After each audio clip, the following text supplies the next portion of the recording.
Welcome to the Art Agents 25. It's me and Rachel today. Melanie's preparing for a show. What was the show, Rachel? Oh, she is going to have a table set up tomorrow at the Richmond Tattoo Convention. So it's in North Chesterfield, just south of the river, at this big fancy hotel. And it's going to be Friday, Saturday, and Sunday. And it's her first convention, and I'm going to help her with that.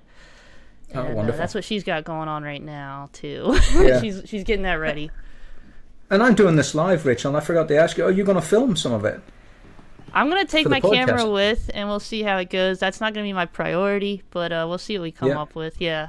We're hoping to Yeah. just, prioritize making a little profit if possible first. Let's see how it goes. A little nervous. Yeah. Well, no, don't be nervous. I think you guys will do well. Like I say, the only thing I think anyway about a convention is just be confident and enjoy it. If you can tell yourself you enjoy it, then people can feel that and they'll come over to your table. It's as simple as that. Yeah. And, two friendly folks like you and Melanie, people will flock there. And that's Yeah. why I always invited guests to sit with me at the table. There's nothing more intimidating than an artist sitting there alone staring Yeah. staring out with all their goods, Yeah. It's hard to smile when you're by yourself, so that drops a while. So two nice people, good friends. I'm You should be excited fine. too because Gary Villarreal will be there. That's right, you're gonna meet Vanessa him. Lemon, I believe she's gonna be there. She's lovely. Eliza will be there. Yeah. Sterling Hunley, who is like a VCU, a Richmond artist that I haven't met yet, but he'll be there, and I want to talk to him. And then there's a bunch of like crazy illustrators. Like I'm not too familiar with the tattoo world. I don't have any tattoos. Me and Melanie Yeah. have decided we're gonna get matching peach tattoos if we get the chance. But the illustrators, they have this whole illustrator section, and I'm really excited about all the people in there. So yeah, Sounds big great. day. You'll big you'll day. love it. Yeah, You'll love it. You'll love it. But try not to think of it as a big day. yeah. Just think of it as a good time, and you'll enjoy it. So yeah, that's wonderful. Both yous there. If you can get Elise on, I've asked Yeah. her a couple of times, but when a guy out of nowhere asks a woman to come on their podcast, I think the default is no, and so it should be, I guess. Yeah. There's so many creeps out there, but you wonders can go over there. I think if you've got the nerve, Yeah, and I think you have. I'll try. I try. She's like gonna That's be like upstairs away from us. She's like the Yeah. one that has like a special space. Oh, does she special? Is she Yeah. special guest of honor? Yeah. I think she's a special one. I thought I saw her booth was like gonna be further away from ours, but Yeah, I'll she's find her. amazing. Go find her and definitely talk to her. I mean, she's lovely. I can tell. I've already seen her on many occasions on screen, and Vanessa's fantastic. And we've talked to both her and Gary. yeah. Go see Vanessa. She's lovely. You'll have a nice time just sitting with her and talking. Okay, so let's get into it now. Rachel's brought this in. Today's Painting Secrets 2. And what I mean by secrets is that if you don't know something, it's a secret. But there are hidden wonders that are basically not in your purview until they are. And I know that sounds a bit vague and baroque, but it's true. When I looked at paintings, let's bring one up first. We'll come back to Rachel's in a minute. But let me bring up one in particular. Let's see, where is it? Let's have a look at a Boris. So I had Boris here a second ago. Let's see, where was Boris? Not so much that one. I think that was the first Boris I ever saw, No, it wasn't. That was the first art book I saw with Boris's art on it. This one here. And I think that might have been his first wife. I'm not too sure. But when I first saw a Boris, I went, I love that. And I couldn't work out what it was. But I loved it. It didn't matter. It didn't matter that I didn't know what it was that I loved about it. And then later I did. I found out what it was. So on this picture here, and Boris must have been probably his early 30s when he painted this, already a master. And the things that really made me happy when I saw something like this compared to, let's say, the art I rail against the most, let's say religious stained glass art. And it's beautiful in its own right. No, scrub that. That's not what I mean. That was nice. I mean that hard edge stuff that was in the 12th century. You know, everything had a hard edge to it, and it just hurt my eyes because the human eye doesn't see like that. When we were talking about this yesterday, when I had my latest cohort of art agents on my, or sorry, artists. We're on the art agents. My AOS, too many A's. Anatomy of Style course. When I was in the Anatomy of Style course the other day, we were talking about the human eye and how if I look at the screen here now, it's in perfect focus. But I'm not really aware all the time that everything else isn't. Because if I look at something else, like I'm looking at the blinds on my studio right now, and they're in focus, but everything else isn't. And then we go back, so we automatically focus. Yeah, you have everywhere we different look. receptors in your eyes for the focal Yeah. point. Yeah. That's right. The eye is an amazing thing. And so what happens with artists is when they're not thinking properly, is they put everything sharp because they see everything in focus when they look at it. So they're looking up here and they do that in focus and up here. But what Boris did here is this wasn't so much in focus, and neither was this, and definitely not this. Yeah, I like how crazy those background. colors are back there. Yeah, they really pumped it up, didn't they? Yeah, it's like And that kind of was a like big- a look of the times, but I like it. You Yeah, know? me too. They say that if you give it 50 years, it's back in fashion. Yeah. And if it's 10 years, it's dull and dotty. So there's that 50-year thing. And it's true. You know, like, it's hard to believe that the 70s are the 50-year point now. And I remember as a kid looking at 70s movies and going, oh, look at that horrible bell-bottoms and long hair and stuff. And now it's back, and it looks good. You know, it looks terrific. It just takes you 50 years to appreciate it again. You know, I stopped reading Spider-Man because the artist had changed from John Romita to, his name's got out of my head, but it was a guy that always drew up nose shots. It'll come to me. And everyone wore bell-bottoms, even Peter Parker. And I went, I'm out. Peter Parker can't wear bell-bottoms. And that was me gone. So I was opposite conservative. I was going, I'm out. That was ridiculous. But look at the beauty of that. So we could start with this one, with Boris. Why do I love Boris so much? There was that. There was also that jewelry. You know, I studied this picture forever. And where he really won me over here was other people would put this kind of stuff on, this kind of stuff here and here, and especially here. They would just stick it on the body and it would float. It seemed to float. But where Boris really went to town is he left some, look at that white there. See that? Where the tan mark would be, where it would shift? Just that thought was brilliant to me. And he always pinched as well. See that little pinch just there? Those tiny little attentions to detail. And that's what I noticed. I studied like crazy and saw these little pinches above and then the highlight below every piece of jewelry he did. And I thought, wow, how did he do that in such a short space of time? Because he was fast as well. You know, he would paint a picture in a week or less sometimes. Now today I know that, you know, I can see a picture that would take a day. It's usually a single figure with a vague background to it. So I would probably guess this one took a week. And you might go with digital art, that's a long time, but it's for painting. Yeah. That's Speedmaster. The Yeah, old one a Victorians week is took a 6 good months. pace, you know. Oh boy, I can't see anybody really doing that. Yeah, keeping Because- that. Yeah, well, the reason is not so much. Yeah, you could do one a week, but if you're doing it for a living, you can't, because then you got to talk to an art director. You got to seek the work out. You've got to send pencil sketches, roughs. You've got to get them approved, and then you've got to go in and you've got to prepare it all.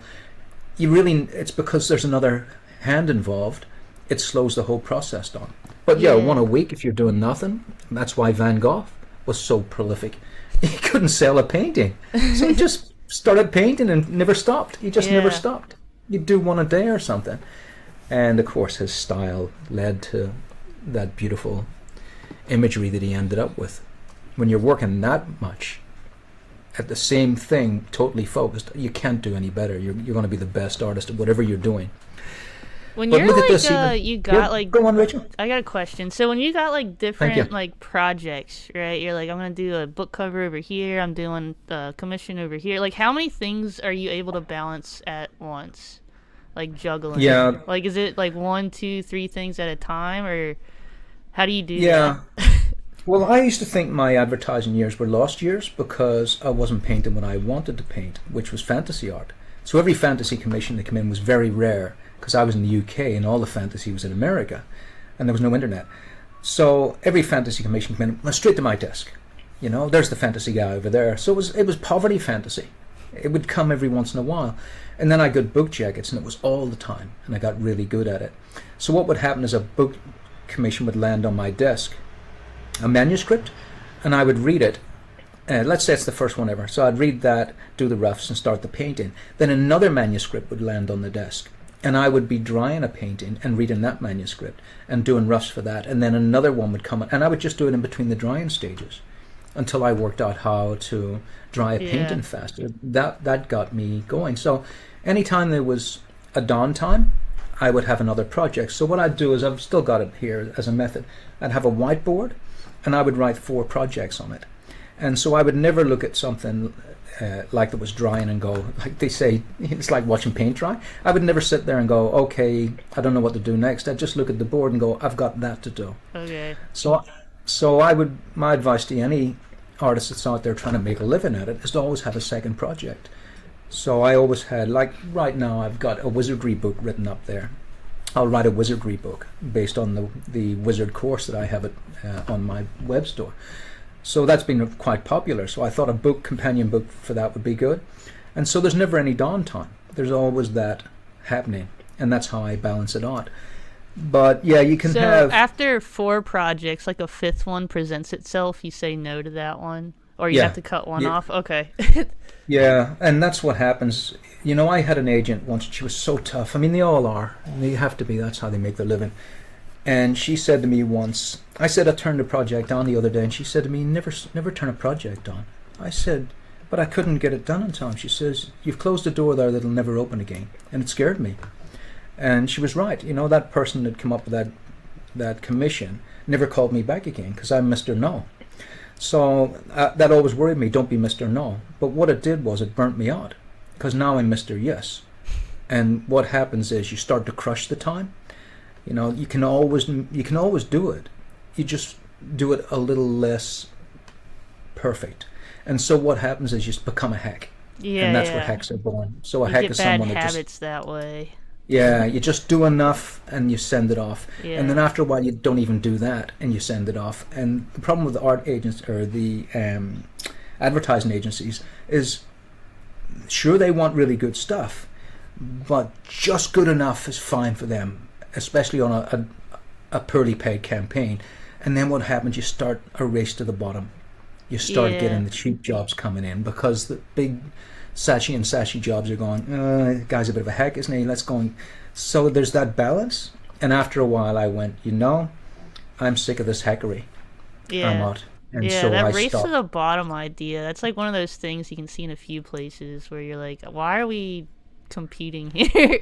Because I could get more stuff turned over. It's like, is it quality or quantity that's more important to you, I guess?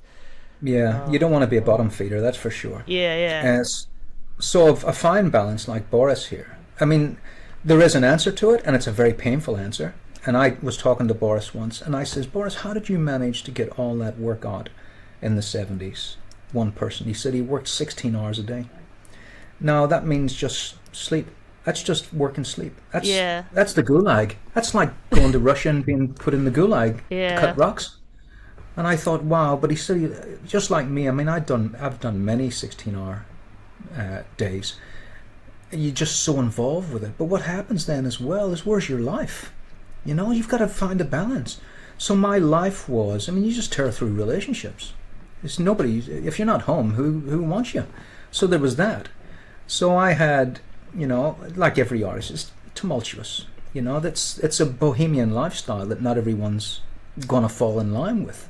And most people think that you're, a loser, because they'll just think that there's nothing can ever come of that.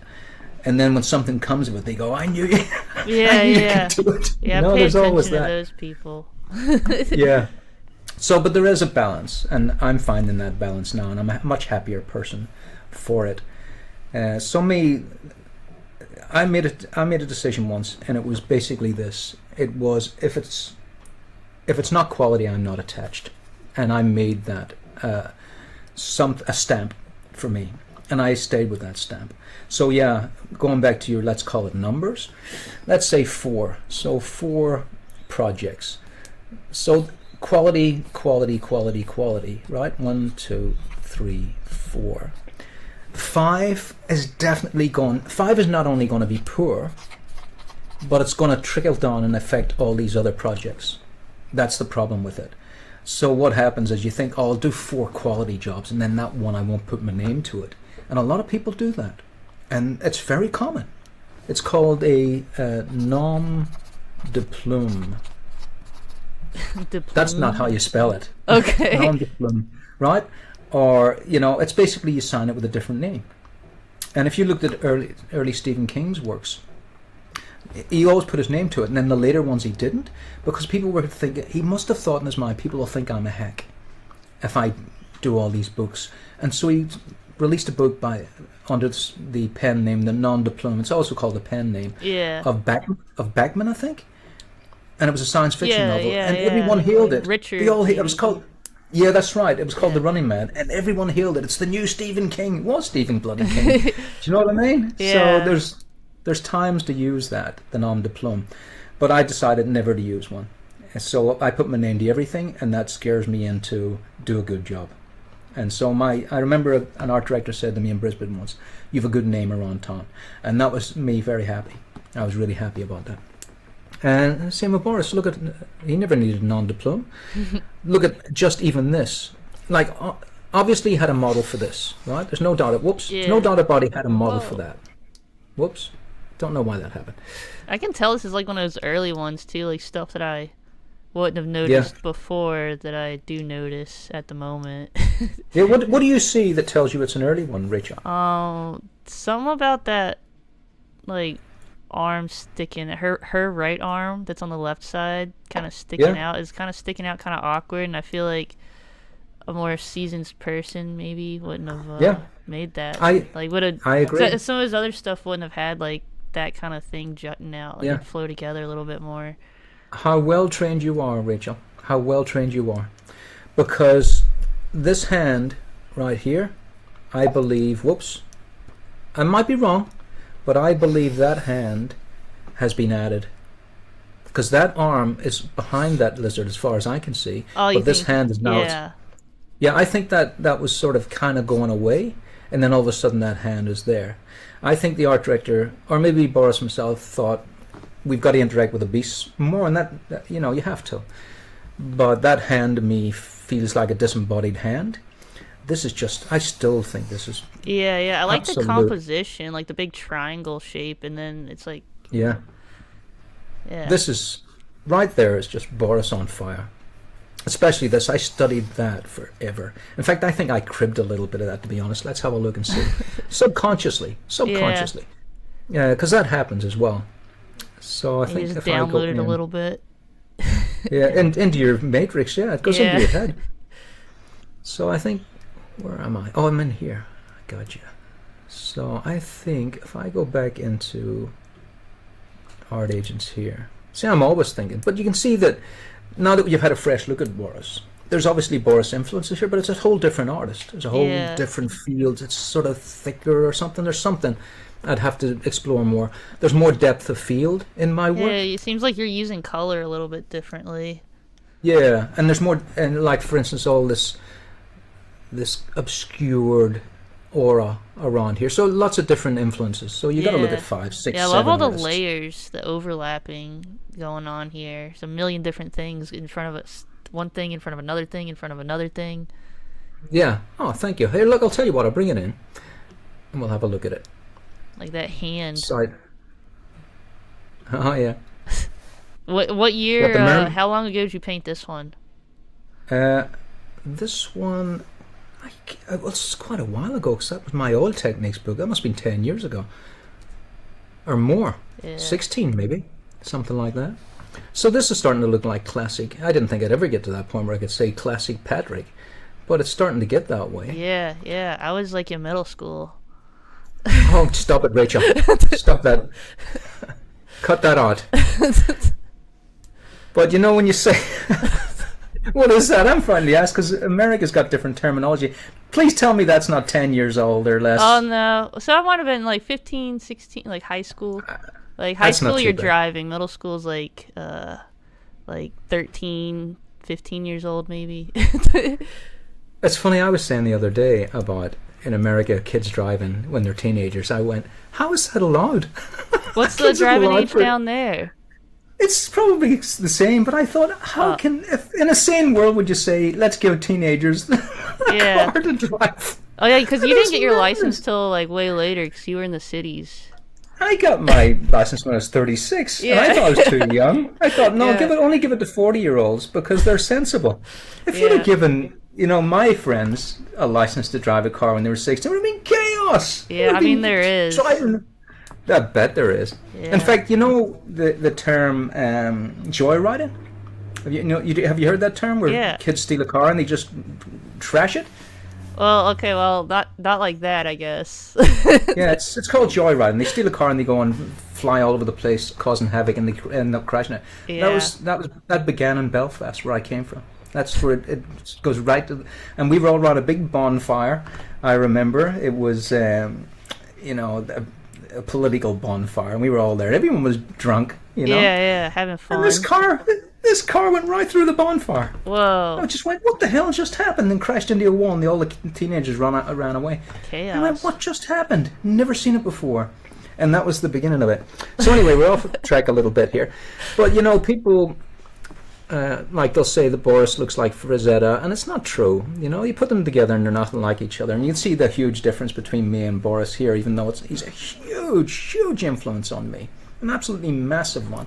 And you can see the color schemes, everything.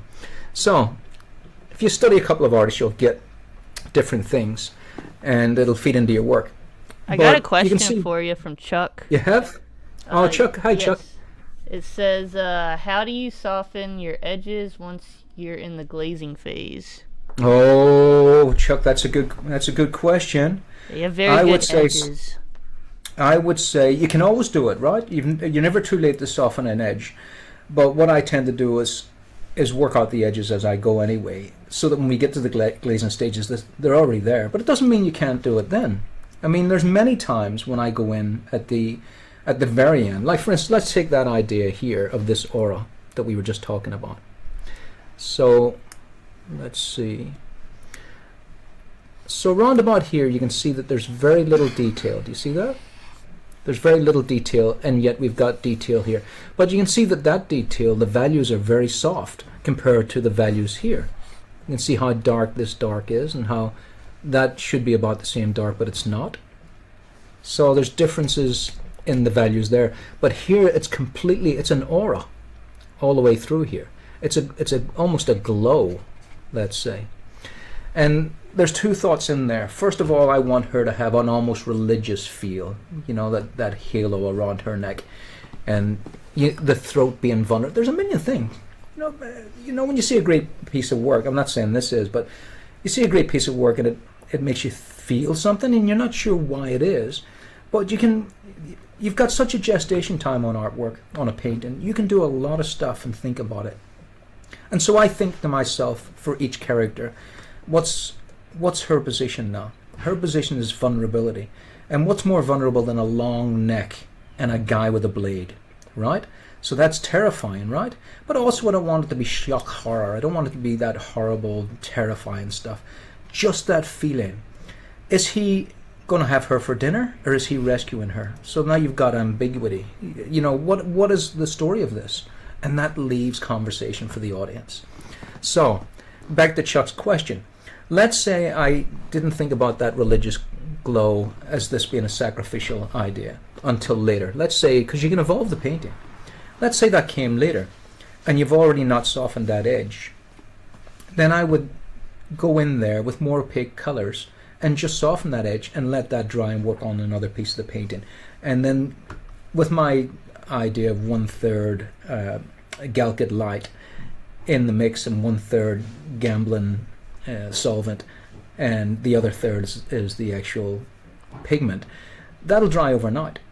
So over the next day, just leave that area where it is and work on something else, and then come back to it, and then you can glaze again. So you have the chance to soften an edge anytime you like. The best thing is to do it as you go. I mean, for instance, in praise of Boris again, over here,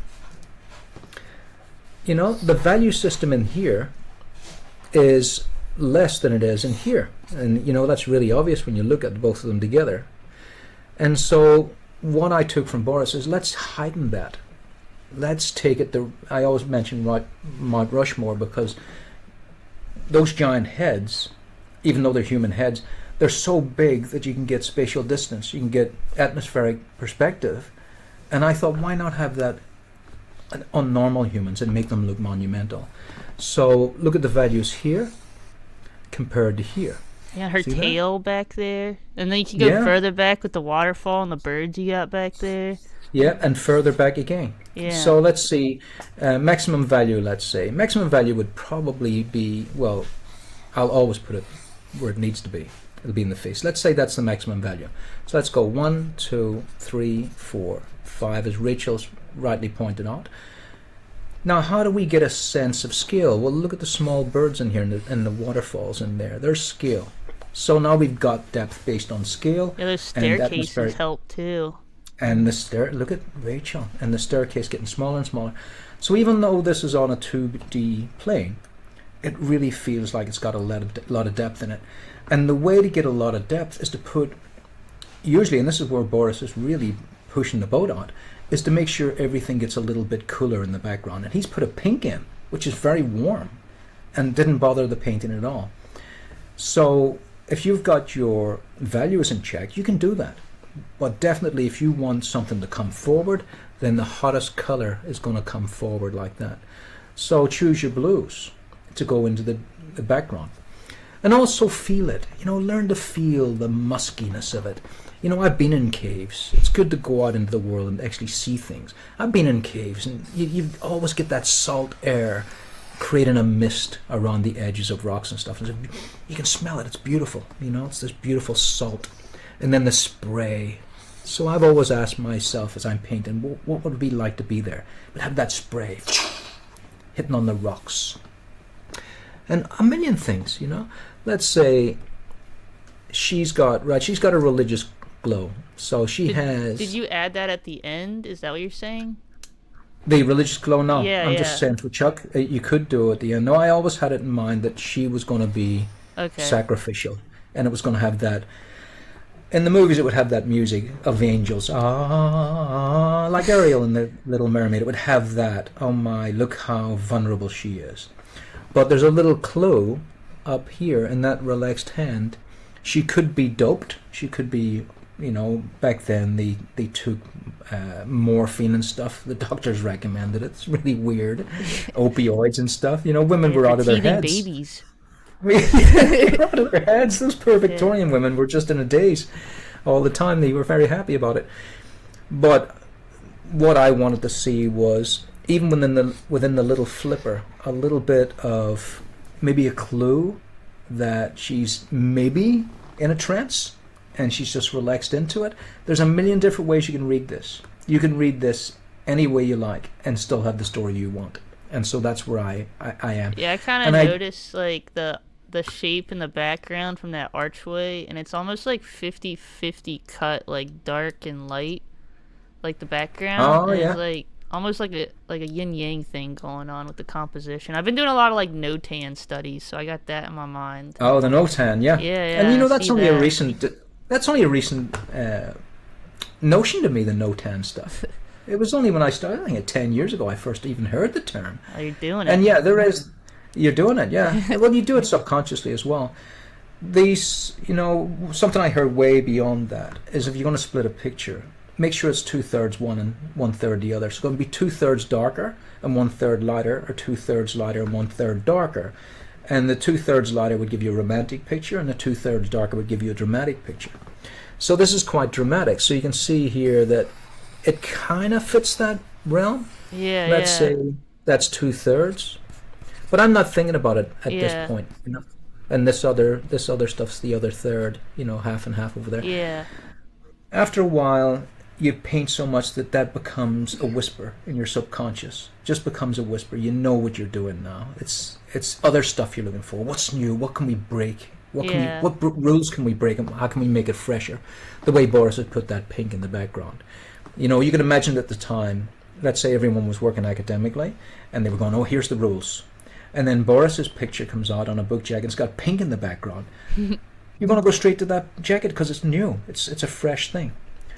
The problem with fresh is it can sometimes fall into the category of novelty, and then it's not fresh. It's immediately not fresh. The second that everyone's coming out with pink pictures now. Yeah.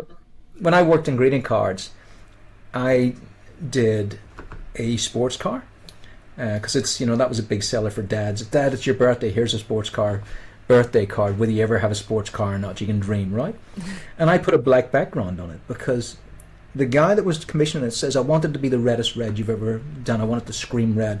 And I said to him, if I put the reddest red down with the colors you want, it's not going to look red because it's all relevant, So if I put a red, let's go into it and prove the point. Yeah, so color you only see with contrast of what's around it. That's right. So if I put red here, whoops. If I put red here, come on. Oh, I have to do that. If I put red here, that won't print anyway, by the way. This is another thing I learned. So if I option that now, and I go in, it'll have a warning. So there's the warning it won't here. Print. That won't print, right? So I would have to say to that art director, if you want this to print on your greeting card, because they don't know, See, even that won't print. So the best I can get for print here is that. Okay, so let's have a look at that. Now that is dull as hell, isn't it? See that? Yeah. That's what he's going to get. So I said, there's the reddest red you're going to get on your greeting card. And he was not happy. I says, but if I do this,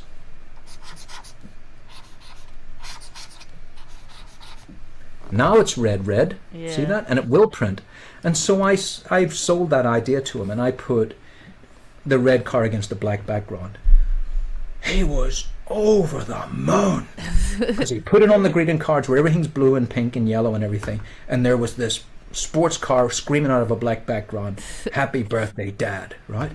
He went mad. Every art director, give us a red sports car and a black background, give us a red fire truck, and so I'm doing all these red things on black. And then he came in one day, he says, Patrick, we got to stop doing this now. He says, I went into the green card section the other day, and it looked like a funeral parlor. It was just all this black and red. Oh, yeah. And that was the end of it. That was the novelty was gone. But in its time, it was a smash and grab. And so it also taught me I don't want to be novelty. I want longevity. So when you asked me how old this painting was, I had to really think about it because it still looks fresh to me. Because I was always, like Alfred Hitchcock said, he said, if there's a cliche in it, I want it gone. That's how he directed his movies.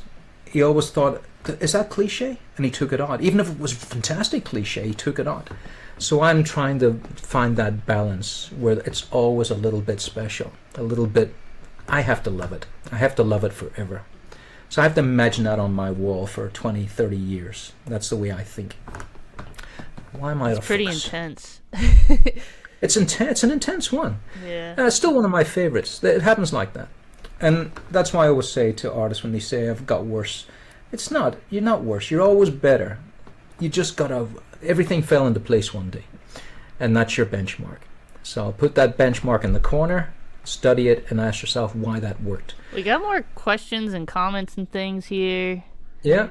So from Vadim, he just says, hello lovely people, hello, how's everyone doing? People asking if you're doing well.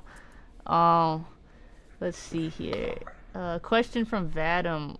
Once you mentioned that at one point in your life you priced your paintings to not be sold. Do you always do this, or did you come up with this later in your career? No, that's a good point, because that takes us back again, Rachel, to that point where, remember the art agent, she actually was an agent, so she was an artist's agent. That's why I keep flubbing over the lines. So my artist agent, and she was a wonderful woman.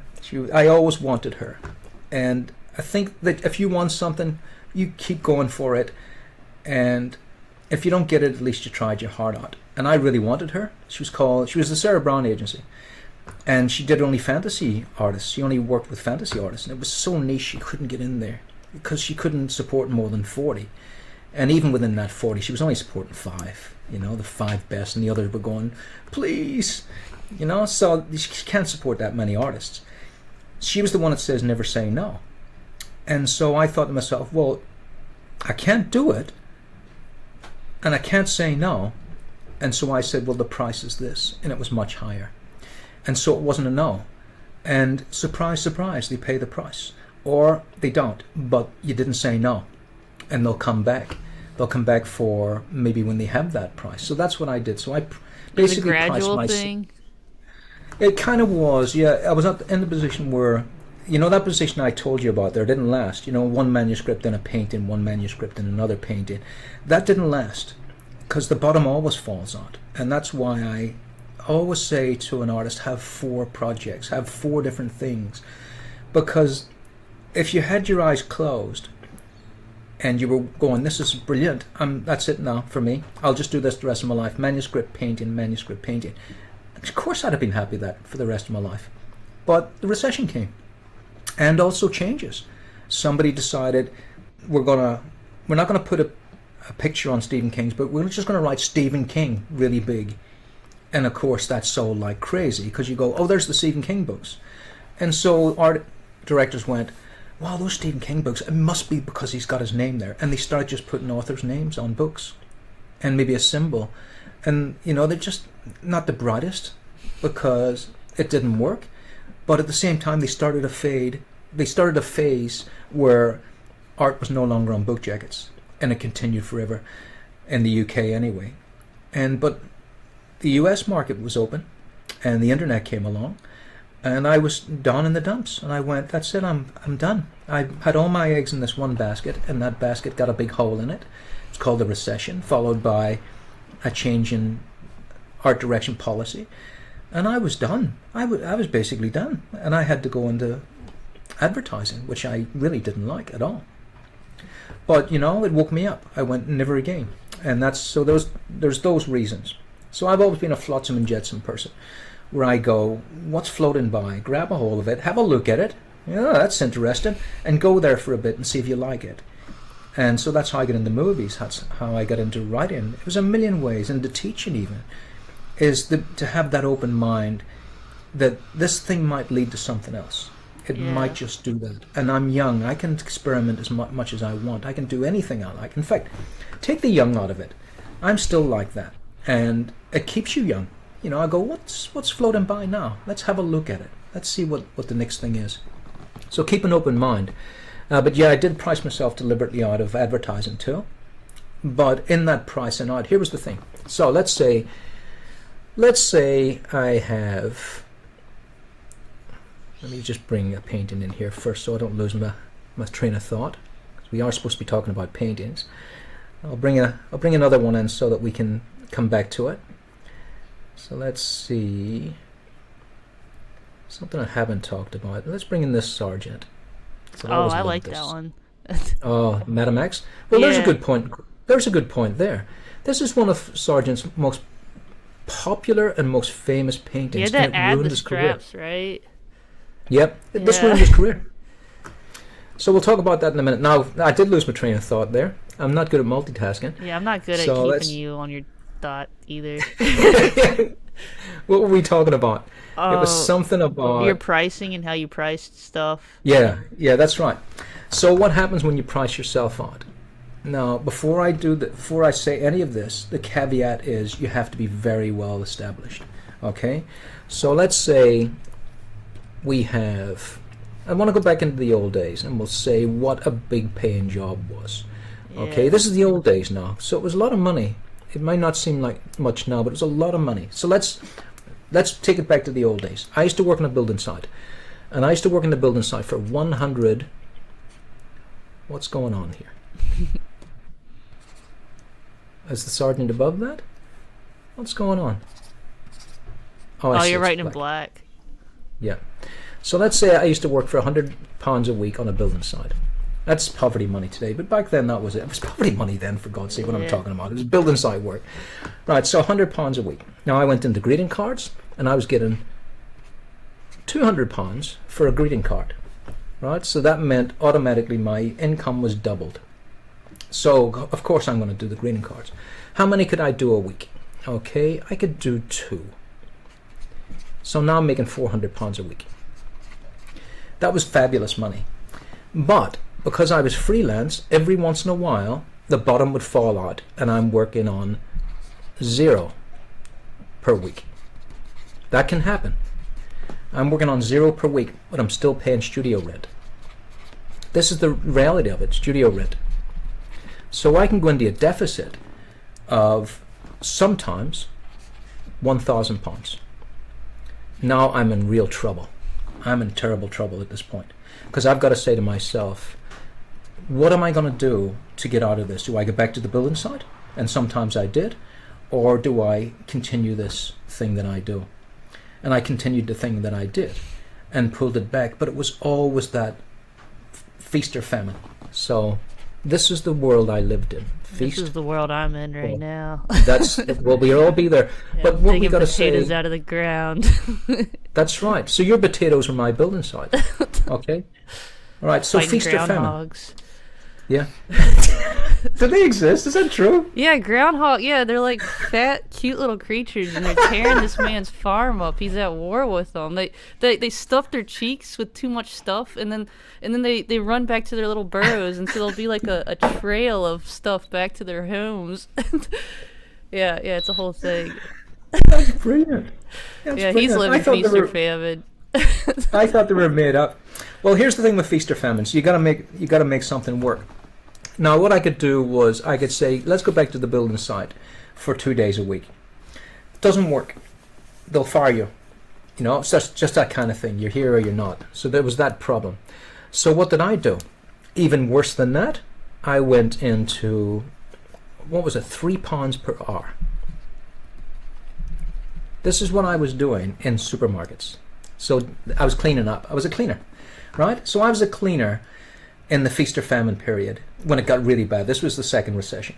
So I was working as a cleaner in a supermarket, and it was not enough to cover the bills. But if I was to just get one job along with that, then I had something. I had something that would tide me over, and then a big job would come in. So let's say a big commission comes in. A big commission, I've talked about this before, but it was such a surreal experience. The biggest commission you could get was postage stamp or a billboard that you see on the motorways. They were the biggest paying jobs.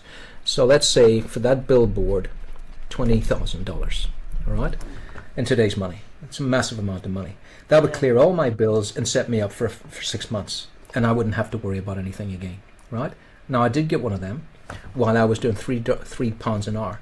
I got finally the billboard, and it was a fantasy job, sci-fi. It was the motor show in London, and they wanted a sci-fi concept, and it won awards, everything. So here I am walking to work, and there's my billboard at 6 a.m. in the morning with the lights on the billboard on the corner of the street, every corner where there was a major intersection.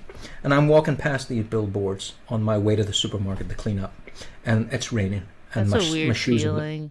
I know, and my shoes are letting in water, and I get there, and there's an 18-year-old pimply boss, and he's saying he won't open the door until exactly 6 a.m., and we're all standing in the wet cold. Oh. And from that moment, I always had an affinity and a real admiration for women that get up, because it was all women except for me. The women that get up at the crack of dawn and go and clean those supermarkets and have to answer to that little Hitler guy in there. It was horrific. Boy, did I give him the evils every morning. So that's what I did. It was humbling, but it worked. Yeah, And it so, keeps you humble. oh boy, does it. So there's what happened to me. And then eventually what happens is you always pick yourself back up again. That's what happens when you're young. They can kick you around like a dog, and you'll still come back up again because you're superhuman when you're in your 20s and your 30s. Yeah. So that was the feast or famine path that I always traveled. But I would say to everyone, I know it's so hokey and such a small thing, but put 10% of your income away. Put it in a as while you're 30, you know, downwards and upwards, just start putting 10% away. You won't even miss it. Put it away and get used to 10% less, and you'll be surprised you don't even see it. And just put it in a high earning savings account. You know, there's plenty out there. ING was one I went into and just started putting money in there and never even thought about it again. And before you know it, you don't have to worry about feast or famine because you've always got the money in that account if you need it. So there's the nuts and bolts of it. It sounds like a horror story, but it's the ride we've decided to take, and we have to work with what we've got. Yeah. So Well, I there's would this say thing where it's like, I don't know, like, what would you do if you didn't pursue art? What would have been another career path? Well, I've always had four. I've always wanted these four things. I always wanted to be an actor, director, author, and artist. I mean, you're checking a lot of those off. I'm checking about just all of them off. Yeah, you're almost, making except for- videos. You're kind of you're an actor. Yeah, that's all's left. Well, sort of. We've done a little bit of that, but that's what's left. And to be honest, that's not the big dream anymore. You know, this is director. That's the big dream for me. These have been checked. So any one of those would have made me happy. Any one, and I got 2. And 3, possibly. We'll see what happens. But yeah, and I've been in the movie business. I've been in the movies. I've been walking around the sets. I've met actors and stuff, and I've directed people. So kind of, but I mean directed a movie. That's what I'm talking about. So there are the 4 things that I always wanted to be, and every one of them would have been Heart Attack City for a parent to hear, because every one of them is usually a failure to 99% of people. Try and name 5, 6 actors and you start struggling, because we're always seeing the same ones. We don't think of the 1,000 others that are in all the movies that we don't even watch. Same with artists, you know, or we don't notice them in the background. They're actually called that sometimes. I remember Tom Hanks said it once, and I thought it was very very unkind of him, where there was a journalist sent to interview him, and the journalist got a bit lost in the back lots, and he was walking around. He saw Tom Hanks there, and he said, "Hi, Tom," and Tom went over to him and he says, "Are you Atmosphere?" And that to me sounded like a very derogatory term. What atmosphere means to some people is that you're an extra. You don't talk, you don't say anything, you're just in the background. You're just a cloud. You're just a cloud person. And I thought that didn't look good on Tom Hanks, I thought. Because he's a person. You know, he's not an atmosphere. He's there a journalist. So, we can do that. I'm going to be that, but in a smaller scale. I want to be that on a bigger scale, and I've been this as much as I wanted to be, and still enjoy that. What was the name of the book you wrote? A whole novel. Someone's asking about your writing. Sentinels. Yeah, I have a copy of it somewhere in this apartment. Yeah. Well, that's a screenplay now, and so I can't say much about it, but it's a screenplay. Yeah. And it's in Hollywood right now. It's like sci-fi cowboys is like the idea, sort of world. No, it's sci-fi mercenaries and robots. Yeah, it's everything I love. I saw the guns you're making up, and that got my attention. Oh yeah. Well, that can shift around. It's not that tons of concept. It looks like what's Patrick doing these days? Tons of concept art that can't be shown, and that's with a lot of artists too. You know, they work in concept world, like Justin Sweet, for instance. You won't see him for ages, and you go, "Has he stopped? Is he not in the business anymore?" He can't show his work. It's non-disclosure. You can't talk about it because someone else might go, "Oh, I'll make a movie like that," and they get it out first. Like when Francis Coppola was making Apocalypse Now, and it was all over the news. 3 other Vietnam War movies come out before he could even finish Apocalypse Now, because they knew they could ride on the back of his fame, and so they did. They were all big movies, and so their movies come out first. It almost looked like Francis Coppola's movie was jumping on the back of them, but it wasn't. They saw the footage. Now let's have a look at Sargent here. Yes. I love everything about Sargent. I just, I saw a documentary. I'll have to put it up on the chat room. Yeah, I love his paintings. Oh, me too. And he's one I've seen a lot, like in person. Cause we have some of his stuff here in Richmond, and it's like you get closer to him, and you can see he's not like the closer you get, you can see those little brush strokes, and he's thinking about it all the way down to the tiniest He's little never, thing. he never stops thinking. Yeah. Yeah. And what sergeant can you tell what it was? What the image was? That you have? My favorite one that we have here in Richmond, it's Madam. I don't think she has a particular name. He did a series of these portraits, and it's like a smaller one. It's like this Yeah. big, and it's like dark. It's like gold and brown and black, and I remember there was one time I was there by myself, and I was just like, I was really staring at it, like I was like looking at it. I was like doing a little study, and it just seemed like there's no one else in the museum. It's the middle of a weekday, and this guy just kind of like appeared out of the shadows to my right with like a bow tie, and he starts like giving me like fun facts about this painting, and he knew all about it. I was like, oh wow, thanks, man. Yeah, he's the one that told me it was like a series of them, and that they don't know who exactly this woman was, I think. But yeah, I love the way he paints faces. Oh, And me hands, too. hands too. And you've just described a perfect day to me.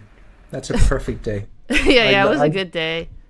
I am you in a different form, because that was me in Poland on a really rainy day. It was such a miserable day in Poland, but the excitement of being in Poland, and the giant, how big it was, I was really taken by it.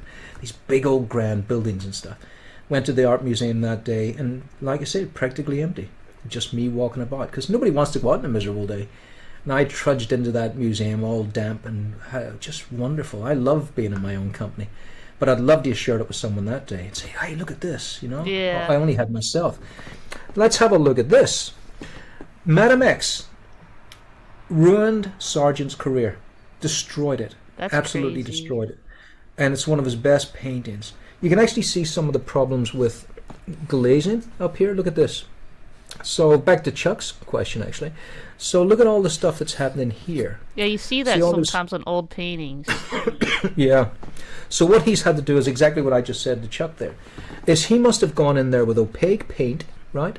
After glazing, and then glazed on top of that again. And what happened is the glaze dried faster than the opaque paint underneath, because that's thicker, and then it started to crack. So I think he's done a lot. Well, I know he's done a lot of work there. There's no reason for that crack to be in the same shape as her shoulder.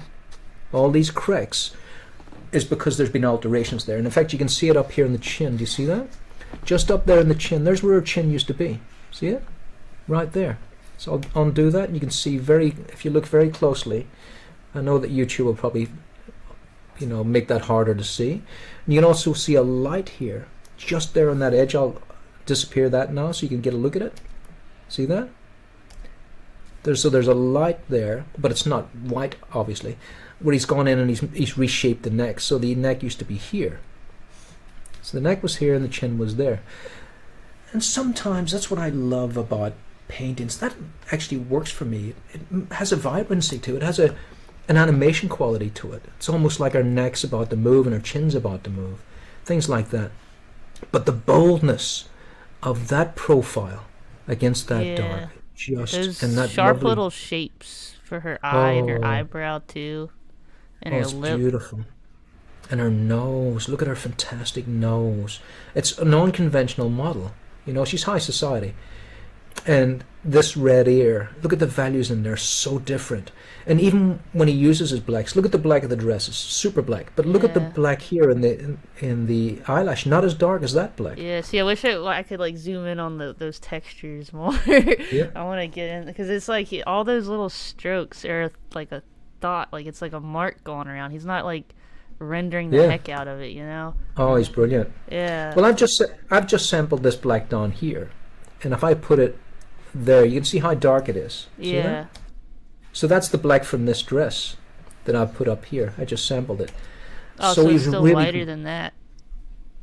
Yeah, so this black is not that black. In fact, that whole face is because it's in light.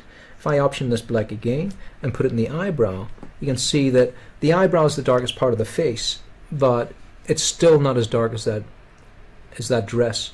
And of course, nothing in here is even close to dark. See? So that's the sample of the darkest part of the ear. So the values within the colors are just so beautifully controlled. But why did this ruin his career?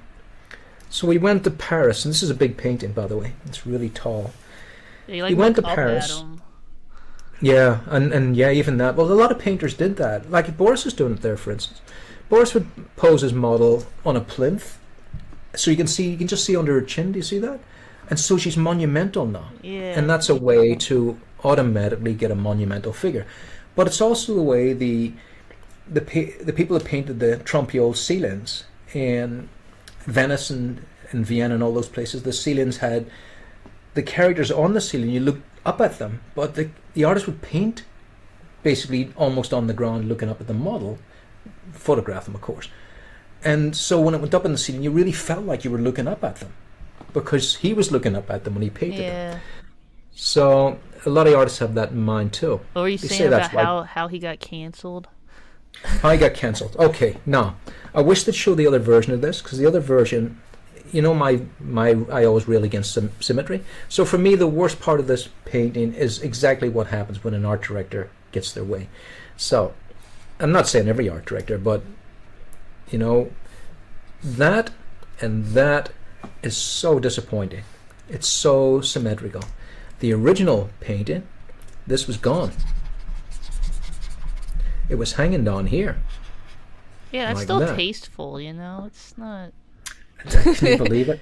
They just wanted to cancel him. Yeah. I never thought we'd get to a day, which is where we are now, where the left are doing the canceling. You know, the thinkers, the you know, the progressive people are doing the canceling. It's just driving me crazy, and I see the idea of it, but it's been an overcorrection. Yeah. So that's what happened with Sargent here. That, in its day, especially in Paris, shouldn't have scandalized anybody. I don't understand why it did. There was nudes everywhere. I think it was because she was high society and she was known around town, and it ruined not only Sargent's career, but her, what you would call a career, her standing in Paris, where she was a debutante, basically a very rich person that swans around society, ruined both their careers. Yeah. And he went back to London with his tail between his legs, thinking he was just about to conquer France, which he should have done, because that is a magnificent portrait. But look at the distance here, at how beautiful that strap is down compared to up. Yeah, it's a design choice, you know? Yeah. And And that was- maybe if the lady herself was offended by that choice, there would be an issue there. I don't know. No, she loved it. Both of them were oblivious to what the storm that was Yeah. coming. If she likes Both it, of them- then that's great. That's all that matters. Yeah. And now, of course, with hindsight, it's, you know, it's revered as one of his highest moments. It took him a long time to recover from that. A long time. He had to go to America. So he was an American, but he really didn't. He didn't live there. He lived in London and Paris and all that business, but he was an American citizen. So he went back to America for a while, and then came back again and enjoyed gigantic success. But boy, did that was his supermarket days. After that, he couldn't get work. But look at this beautiful, I beautiful. love the way he arm. does hands, like the fingertips. Oh, like look at Robert that. Henri too. He's like another one. I like the way they do the hands. oh yeah. You Like, I got to wish I pay could so do much. that. Well, that's why they always had hand studies, because they knew it was so important, especially to her. But look at what he knows. See all the stuff we know, Rachel, that high and low. Look at all that stuff he knows. And you might say, but if he's just copying what he sees, then that's going to be there. No. If you copy what you see, you don't see that, and you start to symmetrically make things higher, and you don't even know it. You might put the high up here, so we would start in. It would be like this, down to there, and it wouldn't have the same feel. So if you don't know, like for instance, I would probably put a little bit more brachio or radialis in there, and a little bit more stepped on, the cheek of me for Sargent. That, just to bring a little bit more of what we have over here into it. Always following that thumb down first. Yeah, doing like a The hand Burberry- demonstration would be useful too. I've been like going over hands more lately, and it's like just every time you come back to it, you're like, I don't know what I'm doing. Like, Oh yeah, hands. Well, I did a whole course on it. Let me see. Not a Yeah. whole course, but most of it was at the end of every one of these lectures I do on the power of osmosis. I do hands for an hour or something. yeah, hands So are you really miss- expressive too. So it's like every little when it's off, people know. Like you Oh, have they to get know, them yeah. right. But the thing is, you can only do schematic hands. See, like that, you can only do schematic hands in live draw because the hand takes as long to draw as anything else. So get used to the schematics like that, half, half, half, and hook, things like that. And you know, you can get all of everything you need in there. What I tend to do is get the hyperthenar eminence, spin it around, and pull it up right there onto the wrist like that. And then I add the fingers, boink, boink, boink, and for the index, a little bit extra, break it in half. So you might say, well, that sounds a bit hacky. It's not. That's just the way the hands behave. Yeah. The index finger always comes out. So the hand does it does a thing, you know, and just get used to that thing. And there's that hyperthenar eminence. There it is there. You know, it's very expressive. And the So I'm hyperthenar eminence, is that the bone or the muscle part? I don't actually know what part of the It's muscle, so it's just all of this pad I in see, here. I see, okay. So the thenar eminence is the thumb side, the big Yes. pad here, and the hyper is the karate chop, chop chop. Okay, Right okay, there. yes. I know you've explained this to me before, but it's gone now. Now I'll remember it for a little bit. Yeah. And you'll Well, probably have let's to think of it- explain it to me again in like 2 years. Well, let's think about hyper. Hyper. You know, I don't know. Yeah. You have to find something that hooks it to you Yeah. as you go, like a karate chop. But you can see that here. There's a time when you can actually put a little bit of hand in this. Let's say that this is my John Singer Sargent quick sketch hand. You know, it has all that beautiful flow to it. So the hyperthenar eminence is the other side now, but you can still get that arch coming through, like this, from all different directions. Let's see, is there hands in here? Yeah, there's hands there. Look at that. You just So- whipped it out like it was so easy. Hands are never easy, but there's definitely a method. So what I do is I take it down from the wrist down to the longest finger. Whatever comes first. It can be from two different directions, for instance. But keep it simple. So there's your halves and halves. So if you just consider basically the wrist without the thumb is almost the same thickness. It just gets a little thicker and then goes back in again to the same thinness. So all these fingers together are probably a wrist. See that? So that's the way I think of it. And then you can just anchor it. Let's say we're going to swap this around here. Just go break it there in half for the knuckles. And then half again. So half again to this point here. So half again. The fingers aren't extended, so you'd have to think of them like that as a half. So that's a half of the finger length down to that knuckle. Half, break it. See that? Yeah. Half, and then there's another half for the last two digits.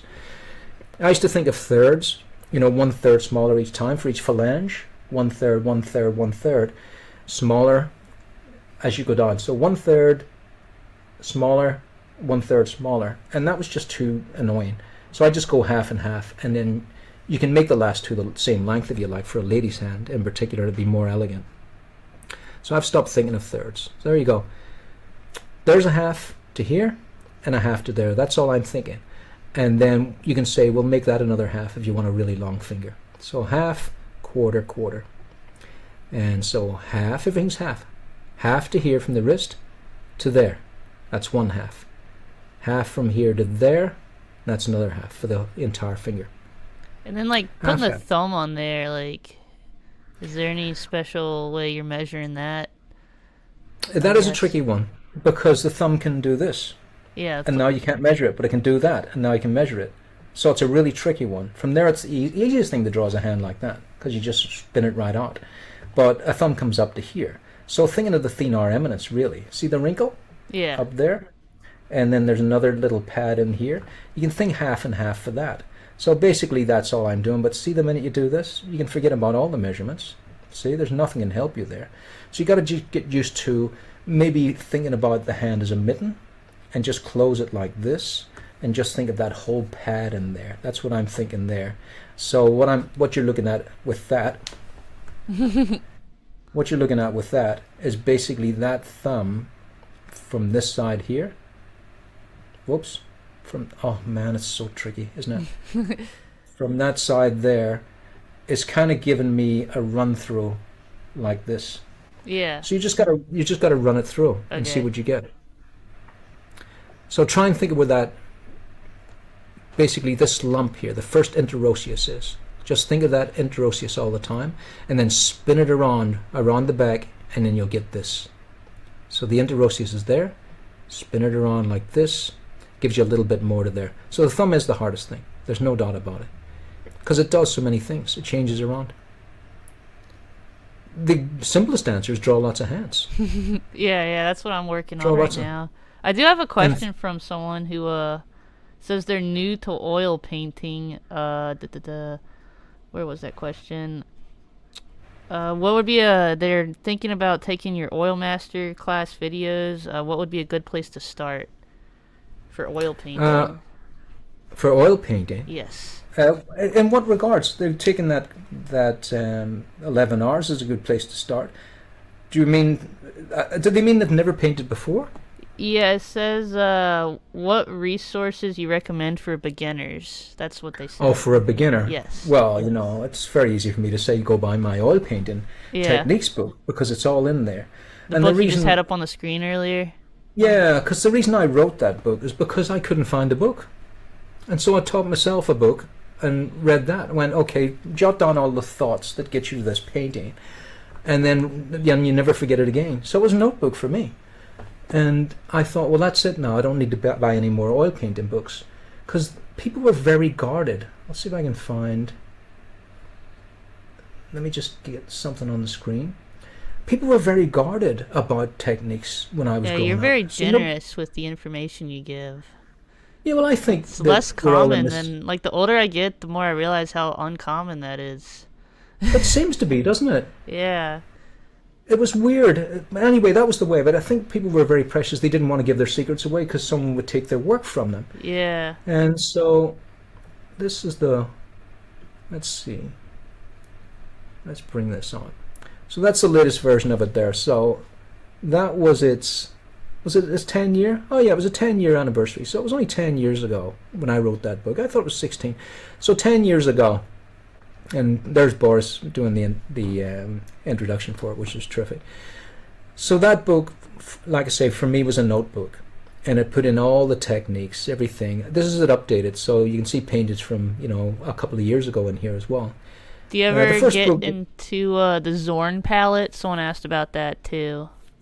Yeah, I've seen the Zorn palette, and I use a variation of that. So everyone does. Steve Houston has his Zorn palette. I'd love to ask Steve, I have to. He always says Fire Engine Red. And I think, is he just describing the color of the red? Is there actually a tube called Fire Yeah, you Engine can't Red? There really can't tell be. with him. You're in America. Yeah. Rachel, have you ever seen a tube of color that says Fire Engine Red on it? I don't think so, but I don't go in the oil paint aisle too frequently. I got my must- watercolors, and that's what I'm doing at the moment. I guess he's just describing what it's like. He's just describing what color you're looking for. It's Yeah, a color's thing of a really fire just engine. like I wonder how different people see color differently. Like That's true. You never know what's in weird, people's yeah. heads. You have no idea how people see color. You have no idea. I'm not just talking about colorblind people. I'm talking about anybody. What's in the spectrum of their eye. You have no idea. But most people will say that's a red. But are they seeing exactly the same red? yeah, But you can see here, as a beginner, I would recommend working in this style, where you do a big underpainting, and so you've nothing to worry about after that. You just keep putting the colors on top. But you can see the difference between 10 years here. So that was 10 years ago, right? And this is the present. Look at the difference. Look at how light that underpainting is. And now I start painting and building up. What I do is build up warm to cool. So my first palette is a variation of the Zorn palette. Ultramarine blue, alizarin crimson, and Indian yellow and white. That's all I'm working with here. And it's giving me all the colors that you see here in a warmth or a cool nature that I want, but they're analogous because all the colors are mixing one or two of these colors. You're going to have a variation of all the colors in there. So all those three colors are in every color you mix. And so it automatically has this analogous feel, which means the similar. harmony. Right? It has a harmony to it that you don't even have to think about. So if you start pulling out the brightest colors in the entire rainbow, you're going to be out of whack. Your color system is going to be all over the place, especially for a beginner. So I would say start with oil, start with umber, and then just that very small palette. But look what you can get out of that. All of this is only those four colors, if you can call white a color. All of that, and you wouldn't think it, would you? But look at the harmony in it. Look at the harmony here. You're even getting purples in there. See that? Or a sense of purple. There's not any other color added there at all, apart from that variation on a Zorn palette. Even up to there. Even to here. That's 4 colors all the way through. In fact, I think once I go outside of those colors, I don't need to. It's just that I want to give it a bit more bang for the collector. So when it's finished at this point, I'll pull out some big hitters, cerulean blue, and I might even get some phthalo blues out, but that gets into everything. So that has to be a really tiny moment. And then at that point, it's like if you just put it, you could put that blue anywhere as long as it goes with the value that you're like filling in. Like, yeah, that's right. I was like watching, like, Jeff Watts has this video that came out like last Christmas. I think he filmed it like years ago, but he just dropped it on YouTube for free like last year, I think. And maybe it was the year before. I don't know. But he's painting a portrait of his wife, and he's doing like a 30-minute portrait. I watched that video over and over and over, and it's still, I don't make sense. But there's one point where he just starts like putting blue around her face, and you like back up. And like, how did he just do that? Like, it's still... But he's like, yeah, it just doesn't matter. And you're like, there's something going in here. like how are you making those decisions? It's crazy. Yeah, he paints a lot. And yeah, so there's yeah, the yeah. reason for it. He's such a prolific painter. It's just amazing what he's done. And he does something that's very interesting that I didn't really do. He does lots of master color studies, does loads of them. And he just did a Solomon J. Solomon and made it look too easy. Yeah, me too. They really help. I started doing a couple of Frank Frazetta drawings just to have, because we were going to talk to Sarah, remember? So I did a couple of Frank Frazettas, but in my style. And I learned a lot. I learned a lot about how he draws, how he paints. Let's see, we'll bring it up. So here's another one of my favorites. And here's the strange thing. It's a recent favorite because I don't know what happened. Jeff was the same. It's almost like we discovered this painting late, like it had been hidden or something, maybe in storage, and then he brought it out about 10 years ago. And it was Samson by Solomon J. Solomon. And it's in here somewhere. And when I saw it knocked my socks off. And I started looking for Solomon J. Solomon everywhere and found out he only painted a couple of pictures. I don't know why. There's a Solomon J. Solomon. And it was this painting here. This is in Australia. I have to go and see it. This was the painting that Norman Lindsay said made him want to be a painter. So he was lucky enough to be in Australia, go to the gallery and see this in real life. And the minute he saw that, he went, that's what I'm going to do for a living. You get these moments. That was Solomon J. Solomon, a master painter that barely painted. And this painting here was influenced by the painting that I'm trying to find, which is Samson. I can't remember the name of it, but it's Samson being attacked by all these people. And I'm going to find it somewhere here. Where are you, Samson? You can see him. Can you believe it? After all of that, is he in here? He's in one of these. Quite the collection. Yeah, I wanted to bring in all the ones that made that made a big impression. So Jeff Watts, he does a master study of this, and I went on to the course there for a couple of months, and he paints this section. He paints. There's a lot going on.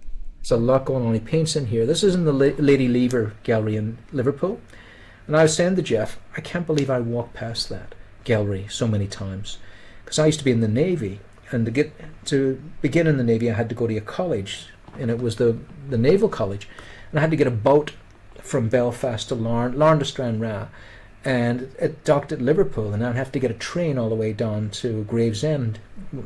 Gravesend, I tell you, what a fitting name that was for a place to go on and work. I thought it was at the end of my life down there. It was such a the end of nowhere is the place. Sorry for anyone that lives in Gravesend. I'm talking about the college. That college should have been torn down.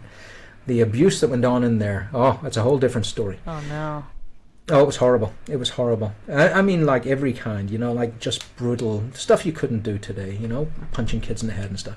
Oh, so, this in horrible weather, I could have stopped off at Liverpool any point then, but it was just too miserable. I'd been on a boat and I was sick, and then I was in the cold and rain and no money. But the gallery was free. I could have gone on there. So when I'm in Liverpool next, I'm going in to see this painting. But it seemed to just appear out of nowhere about 10 years ago. I went, what the hell is this? Why have I never seen this? Was it in storage? And then Jeff says, wow, look at this. And he did a master study of it. Absolutely brilliant. And everything about it's just brilliant. So let's dissect this. Let's have a look at this. And I'll tell you why I think it's so brilliant.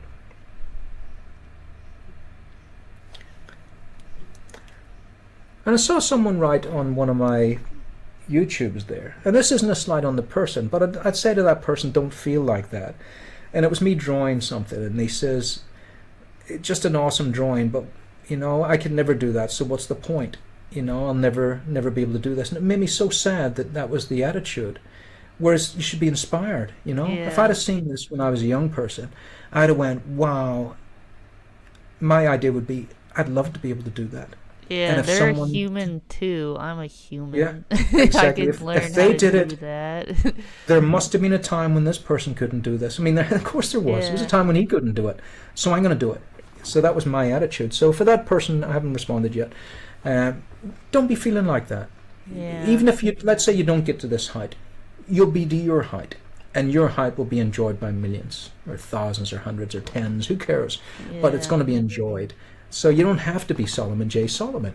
When we talk about artists, we talk about 10 or 15, don't we? We always say Goya, Velázquez, and and then we start running out of names, Van Gogh and Van Eyck, and we do a couple of Vans, and then we start going, who's left? So we're talking about 25 painters before we start going, who else is there? There was thousands of them.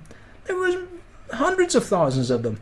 And if I went into that Polish gallery and found brand new gigantic pieces of art I've never seen before, and they were magnificent, and I never knew the artists existed, still filled my heart.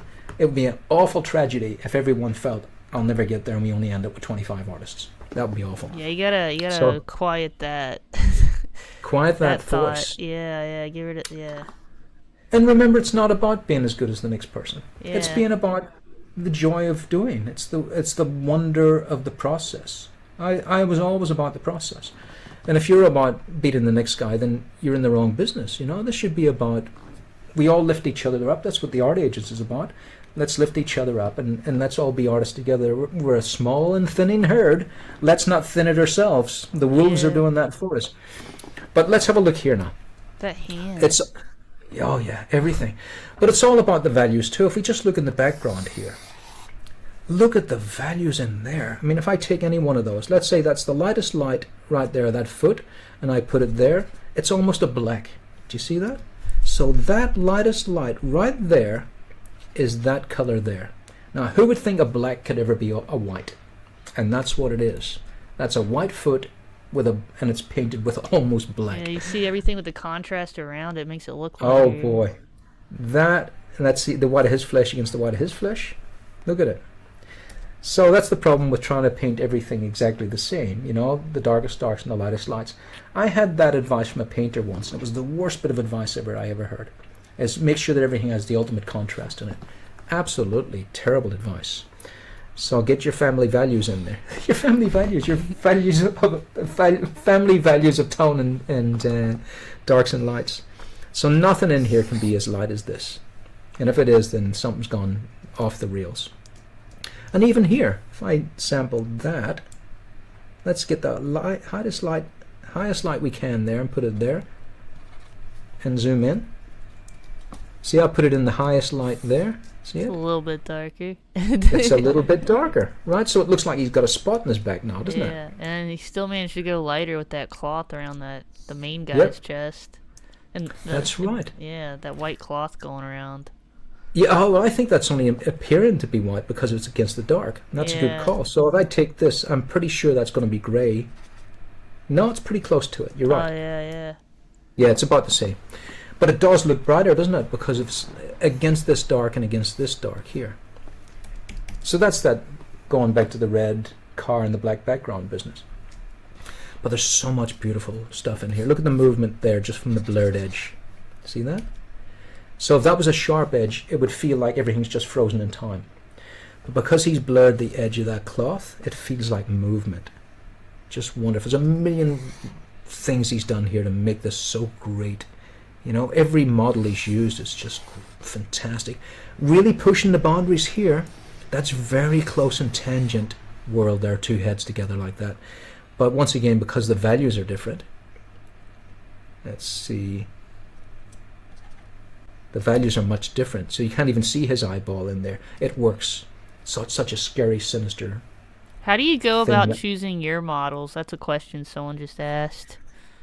I just go to LifeDraw, and you'll see 1,000 models come through the door, and they're just transient. They're just backpackers, or maybe bored people that are just giving it a go. Maybe somebody wants to get a bit of confidence about themselves. It's good for that, by the way.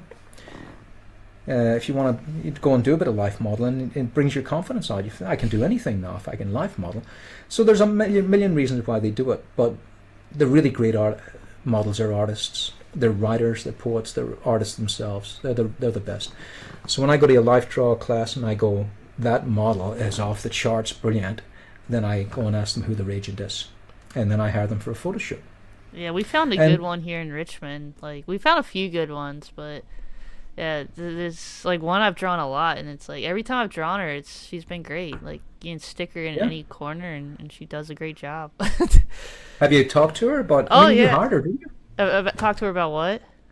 Oh, you hired her, didn't you? Yeah. Melanie, she's been the one running it, but every month we've been putting a group together up here, and we had this really cool building, like this old church building from like the 1800s that we're using, and then we've been doing it every month at the end of the month for, I don't know, 4, 5, 6 months now. We have anywhere between like 5 and 15 people show up, and it's been a good group. That's good.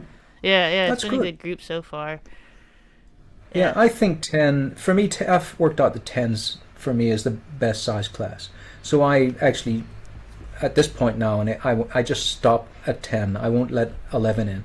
It just seems to be that number. It just seems to be that number that works for me anyway. If it's a big hall, maybe more. Yeah, But well, that's we're what not I've worked out. teaching. We're not teaching. It's just you show Oh, up. you're and not you teaching? draw. Oh, you can bring we in. Just show up You and bring you draw 20 the in. person. Oh, you can bring 20 in. Yeah. As long as you, to teach 10, I mean, I've did the maths on it, can I do 10 minutes of critique with everyone within 3 hours? 10 tens, things like that. Yeah. After a while you go, this is impossible. But yeah, I think 10 for teaching, 20 for a class. How big's the room, Rachel? Can you get 20 people in there in the round? The room we've been using is we could probably fit 20 people in there. It'll get tight around 20 people. But we also have a larger room that we could use possibly if they allowed us to. And we got plans for that. It's kind of a confusing situation because it's like the ownership of the building just changed, and the previous lady was all thrilled to have us there. The new people are like, you're drawing naked people, and they're kind of weirded out by it, And so we're working it out. We're working it out. Why does it even bother them? It's ridiculous. It's going just great. frustrating. Yeah, we're keeping it professional. Yeah. Is there orgies? Is there witchcraft? No, It's ridiculous. like it's sometimes you 2025. attract like some of those people, but they like seem to like filter out. Like it's like the ones who are serious about it who like stick around, Yeah. I suppose there could be a creep around, but it's so unusual. I remember being in New York. I was in Spring Street in New York, and they'd been running a LifeDraw class in the 60s every day. It's unbelievable. And I used to go to that on a Saturday morning. And I remember one morning it was a male model, and I was drawing away there, and there was a guy walking around. And he says, that's a really good drawing. But he was very keen to see the drawings. And I thought, he's really keen. And I says, I like the way you're active here. You go around and talk to everyone. He says, well, just want to make sure people are drawing. And I says, you're kidding me. He says, once or twice. And that really made me sad, because what the hell is that about? What kind of person is that? Yeah. It's very rare. It's very rare. Yeah, most of the time it's great. Yeah.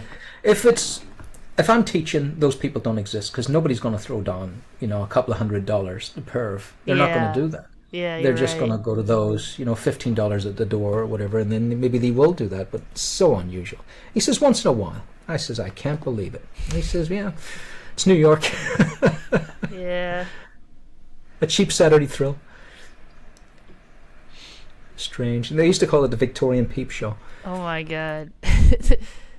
But that's the great uneducated. That's the people that are going, oh, lips that touch liquor shall never touch mine. They just close their minds to everything. They've no understanding that the only reason that Sargent can paint like that and Boris can paint like this is because they did life drawing. They had to. You gotta know what's underneath to draw what's on top. You have to know. And there's something about just like learning about like how people work that I feel like is worthwhile, you know? It It's is. like people don't see it as a human thing. They're like they get freaked out by the nudity. Like that they're scared by it.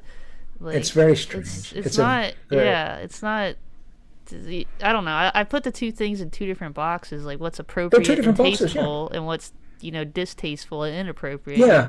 You know, I can understand it, you know, because there is exploitation and it's awful when you see it. Yeah. And the older I get, the worse it looks all the time. Like, I used to think it was nothing to those, you know, prison movies, and when women are dressed, you know, they've been put in prison and the guards are leering on them and they're teasing them and stuff. And I used to think, yeah, that's just, and then now I go, that's awful. You know, that's awful because you're presenting women as this idea that they'll just tease you, and you know, it seemed innocent, and it wasn't innocent at all.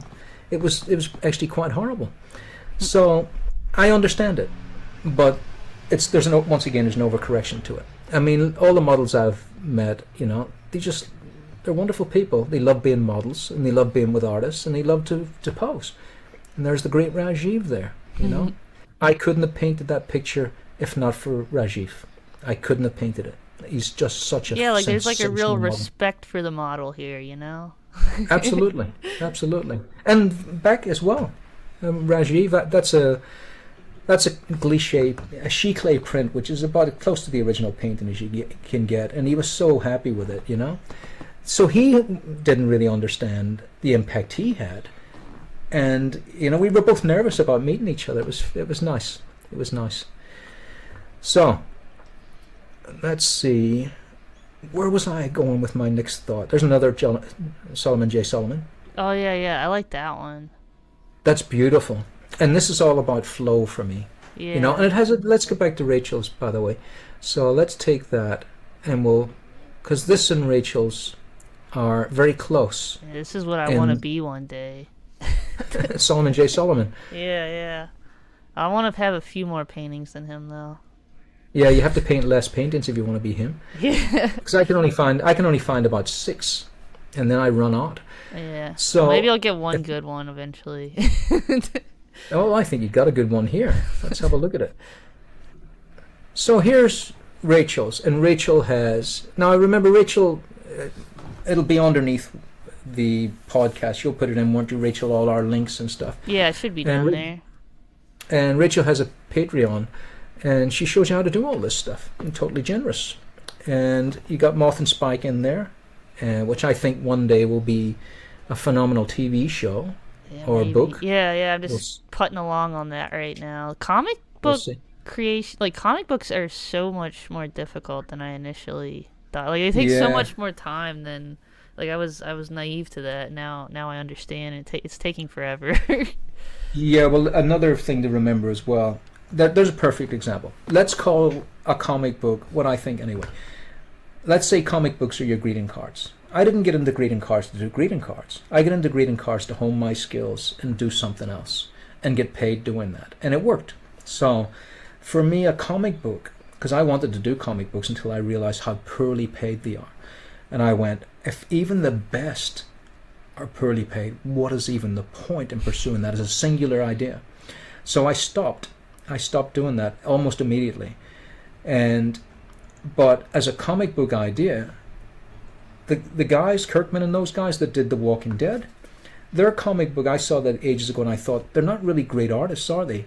And I didn't want to pick it up and read it because I'm all about the art. So I never picked those books up.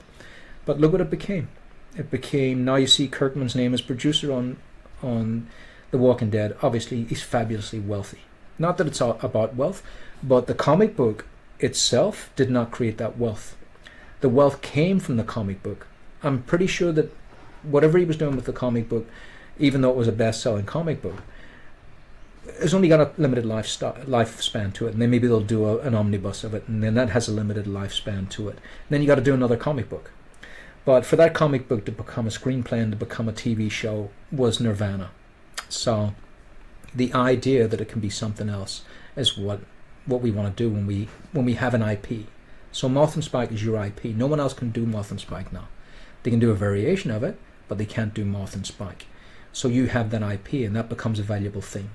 So IP has always been on my radar, even before I knew what it was. IP, okay? Intellectual property. So that's a creator-owned thing. Creator-owned. And that's why AI is a dead end, because AI can't be creator-owned. So every AI thing you create is not yours. It's an amalgamation of someone else's art, and it has problems to it that you could end up in court with. But the minute you do what Rachel's doing here, you can breathe easy and know that you have an honest way forward that no one can take away from you. And if anyone wants a bit of your IP, they're going to have to pay for it. So this is wonderful stuff. And also, with AI, you're not learning composition. You're not learning flow. All of that stuff is gone. You're at the roll of a dice. So I'm not a Luddite that's going to say, oh, we got to crush it dead, because it's not going to happen. So I know full well that AI isn't going away. So you're going to have to do something about that rather than just cry about it. There's like another new art engine or video creator engine thing that came out, like a new, like just a couple weeks ago, and it's nuts. Like the videos that are coming out, I'm just like, oh, I've been playing with it. I can put you in a video in 10 minutes and have you say something. Yeah, it's getting so good too. Like I was looking at like they had Stephen King at the Stephen Hawking at the X Games. And that's right. Yeah, you're like, I saw that. Yeah, you're like, oh my god, this is where we're at. Like, was he skateboarding? Did they put him down the skateboard ramp? Yeah. He was going up and down the skateboard ramp. He was getting into professional wrestling, NASCAR. Like he was. Yeah. I was like, oh my god. He would have loved that. Yeah. Yeah. So that's how. Go on, Rachel. I don't even remember what I was going with that, but yeah, I'm just like getting a little like it's just like a looming thing, and every like couple of months it's like another thing comes out, and I'm like getting more scared and trying to like navigate a way to like not be anywhere. Like I don't want that. Like I'm not trying to pursue anything that has to do with that. People can develop AI art however they want, but I'm more interested in the things that make us human, and I think art is a way to like get like more like close to that, I guess, to like understand something about the world. And AI is just like, you just take all that away. You're like, I just want a pretty picture of this, Yeah, and it gives you a headache too, staring at that screen, constantly rolling the dice just gives me a complete headache. But here's the thing, what I would do is, this isn't going away, so how can we be in control of it? So take control. That's what the Art Agents is about. Take control. Be the person that owns this rather than is afraid of it. So what I do with AI all the time is I treat it as a boardroom. I go for ideas and stuff. I'll go, what do you think of this idea? And I'll throw it out there and see what comes back. And every once in a while something does come back. And I go, I never thought of that. Because it is a million minds all thinking together. Yeah. So the way I use it is very quickly to go like for instance, if I need to get the best computer or something like that, I'll just go, what's the best computer at this price in Brisbane, Australia? And it gives me all the options. And it's just amazing. And I can't believe how nuanced it gets. I got 2 old speakers out here that were like $600 each, analog speakers, and they were fantastic. And I went, the sound will never be as good as this ever again. And I was right, because digital is not as good as analog Panasonic speakers. And they died. And because they only died because the machine died, the speakers should be okay. And there they were for 15 years, just as a showpiece in the room, because they look so nice. And I asked AI, I said, look, I've got these 2 speakers. Could you just talk to it? I've got these 2 speakers, Panasonic. It said, what's the serial number in the back? And I said it to him. And he says, how many something or other numbers has it got beyond that? And I says, it's got these. He says, yeah, you can get a amplifier, hook it up to your computer and put that on. I says, which amplifier? And it says this. I says, that's ugly. Have you got a retro one? And he says, yeah, this one. And showed me this beautiful old time radio kind of amplifier. I says, how many speakers can I stick in there? And it says, oh yeah, well that number in the back too. And then you can add 2 more if you get this version. And I went, okay. And now I've got surround sound in my little sound room, my little sound booth downstairs for $140. Just bought this, and it's a beautiful little amplifier. Yeah. So So I say use it for your, all that stuff you don't want to do. Yeah. I didn't want to spend Well, 2 then you have days to shopping. consider, like, what is it I want to do?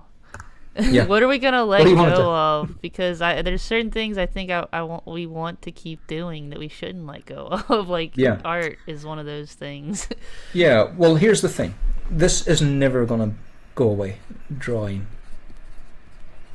If you can draw, you're the king of the world. No matter what this does, no matter what, you're the king if you can draw. That's supposed to be, I say that and I can't draw a crayon. You're the king of AI if you can draw, and you're the servant of AI if you can't. It's as simple as that. So be king, king or servant. And I've chosen king. So that's what you are when you draw. Learn how to draw. You can design, you can draw. Your paintings will be easy to paint because the drawing underneath is solid. You can draw with paint if you need to change something on the fly. All of that stuff. Look at it all here in Rachel's work here. Look at that control of values there. Look at this beautiful flow, this motif of one thing going into the distance. Just gorgeous. And Rachel could not have done that without her drawing skills. That beautiful sweep all the way through there. That contrapposto. It's just fantastic. We just can't get that without drawing skills. It's just beautiful, Rachel. And the composition here as well, there's that 2/3 idea. So 2/3 here, 1/3 here. You can take that with dark and light, or you can take it with composition. But if that landscape was here, it would feel like you can fold the thing in half. So where the eye is giving us a real scope that we're looking up. This is Trampioli, by the way, Rachel.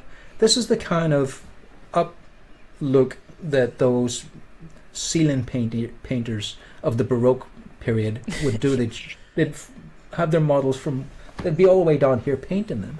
Yeah. And you don't have to be that now. You just put a camera down low. And automatically we feel like we're watching these things fly above us. It's beautiful, Rachel. That's what I wanted. Like I've been learning a lot about composition and trying to think a lot about that and storytelling. And so that's where I wrote down Sunflower Harvest, and that was like what I started from. And then Nice.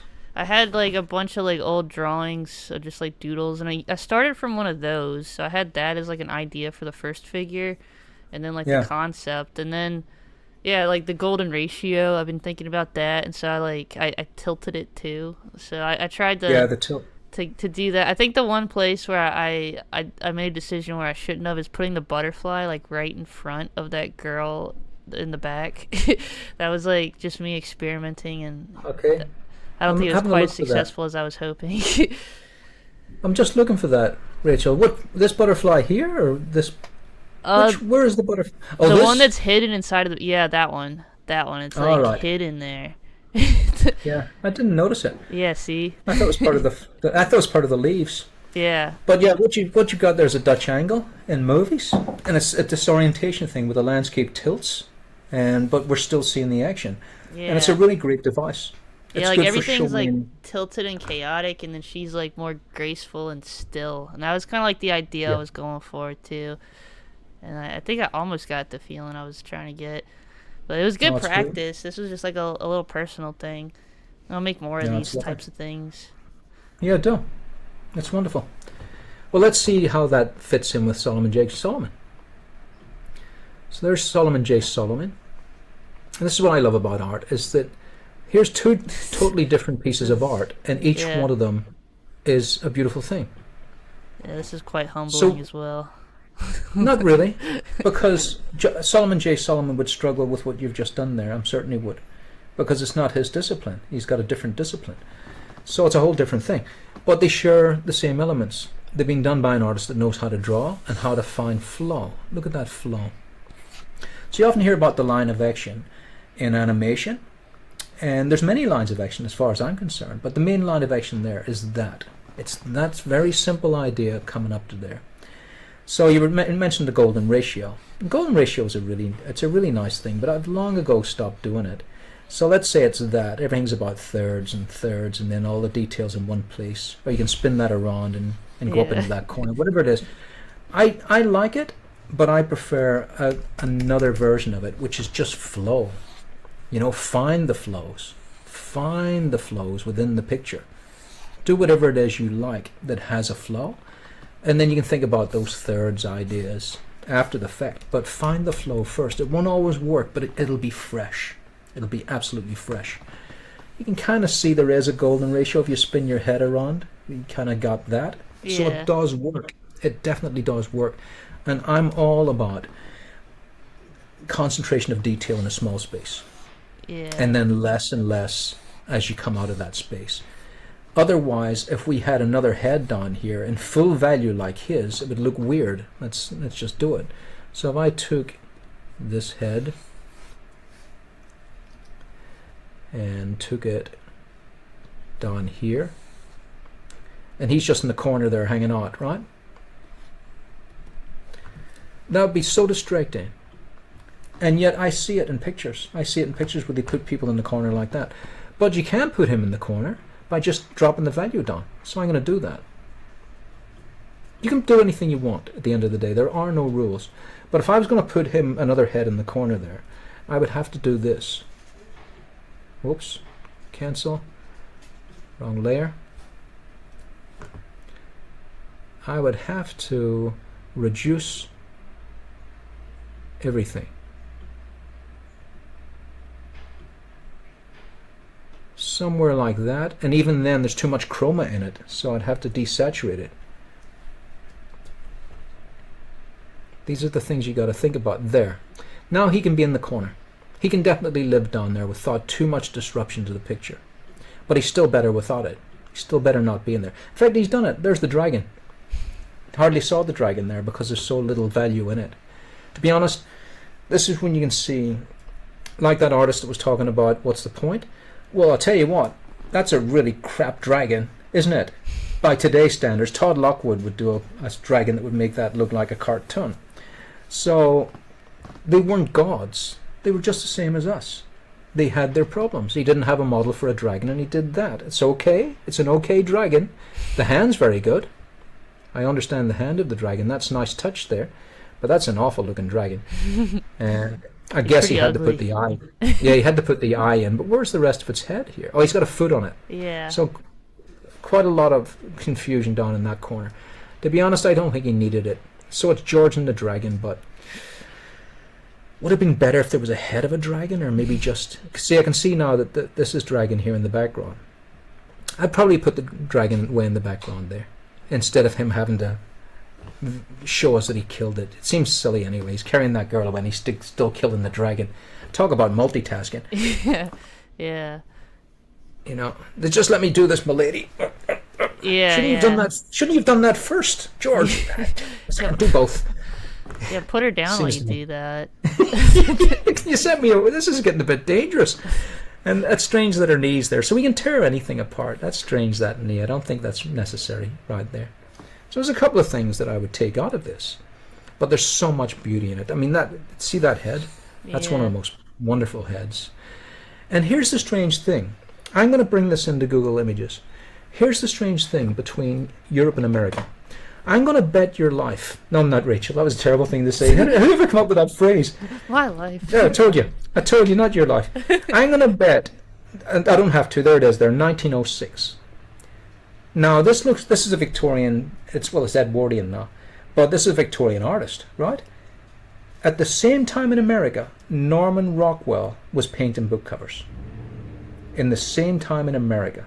And let me get that right. It could have been, 10 years later, but near enough, in that same period, the American illustrators were working. And I can actually see that as an American N.C. Wyeth was probably around. I can see an N.C. Wyeth there. I'm going to have to do some research because I can't just say those things. So let me see. So N.C. Wyeth art.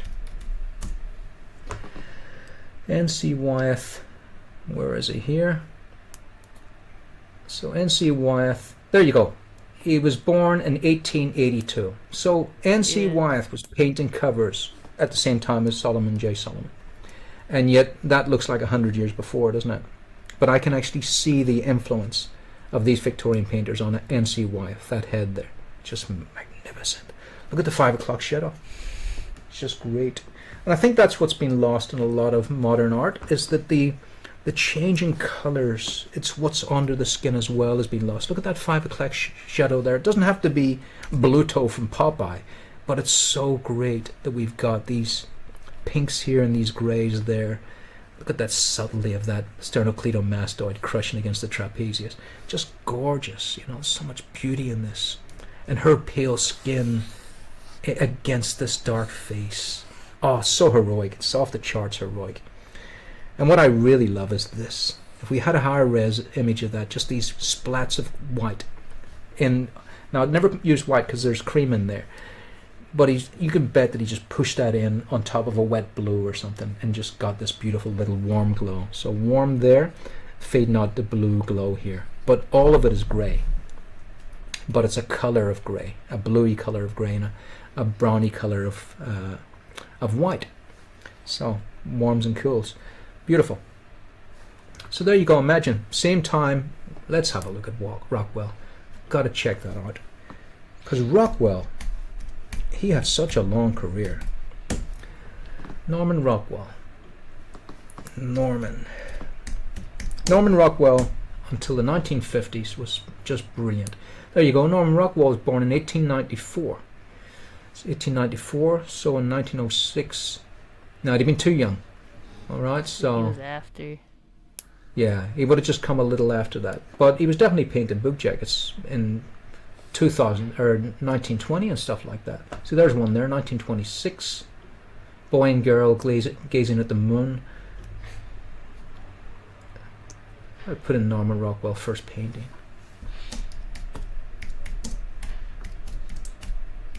Yeah, it's interesting, like all the different things, like all these different painters and what they were doing at the same time. Yeah, that's right. So there you go. Just 10 years later, Norman Rockwell was painting covers for the Saturday Post. Just 10 years after this, he was painting. Yeah. Mother's Day Off was the painting. It's something, this is a little off topic, but it was like, me and Melanie took a trip down to the Outer Banks last month. And North Carolina is when the Wright brothers, they built the first airplane, and there's like a big hill in the Outer Banks, and it's, I guess, allegedly where they flew the first plane from. And we were up on that hill, and it's kind of crazy because if you look at the date on this little plane that's like made out of toothpicks, it's like 1890, 1902. Like it was like late 1800s, early 1900s. And then you look where it was at, 30, 40 years later, what we were doing with airplanes. Yeah. So it's crazy. It's unbelievable. It's getting more and more exponentially faster and faster every year. It's astonishing where we're going to be. I love being in this era that we're living in, It seems like there's a lot of horror going on, and there is, but it's never been, hard to believe, a more peaceful time on Earth, which is bizarre considering how much horror there is at the same time. I don't know. I've been thinking a lot about these things. Like if it goes so far in one direction, it balances out by going so far in the other. I guess I'm not sure. I'm like, what is going on out there? It's just the same thing. We just need to, a handful of old men need to just expire, and we should be back in. That's all it takes, Yeah. It's amazing that we're on our knees to just a small amount of people. Like I say, this one I talked about before, but if you're ever in New York, go up to the Illustrators Gallery. I'm trying to think what's it called, the Association of Illustrators. What's the one with the bird right there? The crane? The bird? The crane with the two ladies right there? What is that painting? Well, that's definitely a Gérôme, but it's bizarre, isn't it? Yeah. It's funny. I was out with my wee woman, and these birds, that's a terrible picture of one. I don't think he had good reference for that. But the ibis, I'm not sure if that's supposed to be an ibis. The ibis was considered a godlike figure, and it was Cleopatra's favorite bird, and so you'd see Cleopatra walking around with these ibis. It would have been exported or whatever it was, or brought over to her, and they were godlike, right? And I was sitting at a picnic table the other day, and an ibis jumped up onto my picnic table beside the beach, and I thought, this is the most wonderful time of my life. I can't believe that there's an ibis, Cleopatra's favorite bird, standing on the same table that I'm having fish and chips out of at the ocean. And my wee woman came over and she said, bin chicken. She called it a bin chicken, Well, why and she she? told it because what they've become now is just chickens that well, they're not chickens, they're ibis that hang around where people eat food, Oh, and they go okay, into the yeah, bin and they dig out the the food that's been put in there, and you make a big mess. yeah. They're like a And tall she wa- chicken. Yeah. yeah, she's called it a bin chicken. She was swearing at it. And so there was two different perspectives there. I was enjoying the beauty of it. I could see its eye and real close to me. It was just wonderful. Bin chicken. She kicked it away. So this is a Jerome. No, with Jerome, what an amazing artist. They called him the artist that did epics on a small scale. So you wonder, how did Jerome do so many paintings when he was just one person? He did them small. So his paintings were about the size of Frank Frazetta's paintings, 18 by 20, something like that. So he must have been working with tiny brushes. And you can see the problem with that in things like this face, for instance. Oh, I haven't got in Photoshop. We'll call this the last one. Okay. So I know everyone's got a life. Yeah. And I can just talk forever. So we'll call this the last one. So Jerome. Really admire Jerome. The problem with, I'm sure he's working with photo reference. He has to be to get these banged out so fast. You can't have all these models lying around. Sometimes he hits gold. That's just wonderful right there. This is pretty poor, isn't it? The head's too small. The model is very ordinary. She's supposed to be a harem beauty from the Orient, right? That's just Yeah. your woman down the street that you met at the bus stop, right? That's who Yeah, she yeah. is. So we're not getting Hollywood standards there. And you might go, oh, we don't need them, but it is kind of what it's supposed to be. It's a harem. And she doesn't look like she wants to be in that harem. He's fantastic. All this stuff. But you can see that he's doing all this epic on a small scale. With those dark values in there and these light values in here compared to over here. All right? So that really gives us atmospheric depth to a high degree, and a great atmosphere too, that this isn't shadow, but it's half light shadow, and this isn't light, but it's half light. So the light isn't so stark. So all the light is in here, right on that focus. So the weakness for me is that if she's the focus, she should be a stunner. She should be outstanding in some way, a magnificent headdress or something. But she just looks tired and bored. She looks like she dropped her apples and oranges out of a brown paper bag. Yeah. That's what she looks like. Let's say we can get her head a little bigger. So there she is there. So this is Jerome. I just loved and still love him, to be honest, but I no longer look at him the way I look at Solomon J. Solomon. And one of the biggest reasons is the flow. There's no doubt about that. So let's see if I warp this. That's a little better. That's a little better. Do you know what I mean? Yeah, yeah. Like he could have flattered her a little bit more. Yeah. Yeah. That's better. A little bit. Yeah. But there's no fixing the lack of interest on her face for the main focus. Yeah. Like But I that. do love that. Yeah, I that love bird's this. face too, right? Yeah, you gotta get better reference. Yeah, I guess they couldn't get an ibis on demand. I can go up and find those bin chickens, but he can't. But that figure there in the ground, if he'd have used her, it could be the same model. Yeah. They look similar, but there was something so tired and ordinary about that face. So there you go. You can be the best painter in the world, and as you get better and better, and you start seeing the flaws, all you'll see is the flaws. So Your eyes get work better. on. Yeah, your eye gets better. Work more on the flaws, and also there's just something so symmetrical, even though it's on a tilt. About, I know it sounds terrible. I'm just tearing this apart, but you learn from this. I like the storytelling going on here. Like The that's what got storytelling's- me. I was like, there's some Yeah. naked ladies and a bird and Yeah. a pool. I was like, what's going on here? Yeah, the storytelling's great. I've been to these places, and I always think of Jerome when I'm there, but that is just not doing it for me. I want to see those eyes up a little higher. Not like that. That's too much. But I want to see at least some fantasy in there, something higher cheekbones, just something to, I don't know, something more. That's not doing it either. Some high makeup. That's what it is. You know what? The makeup's not right. That's bloody awful, isn't it? Yeah. The makeup's not right. You know, There's- it's too yeah, sad. it could be like more, Sad face. yeah, more flattering. Yeah, just more exotic. Yeah, She is not Orient. She's not from the Orient, and it tells. So today that would come under the category of appropriation. That is oh, not a that okay. is not a person. That's not a person from Saudi Arabia or Egypt. It's not. That's not who Yeah, that is. It's the wrong face. All right, so we'll leave it with that. Do your research, and fun watch note. your composition.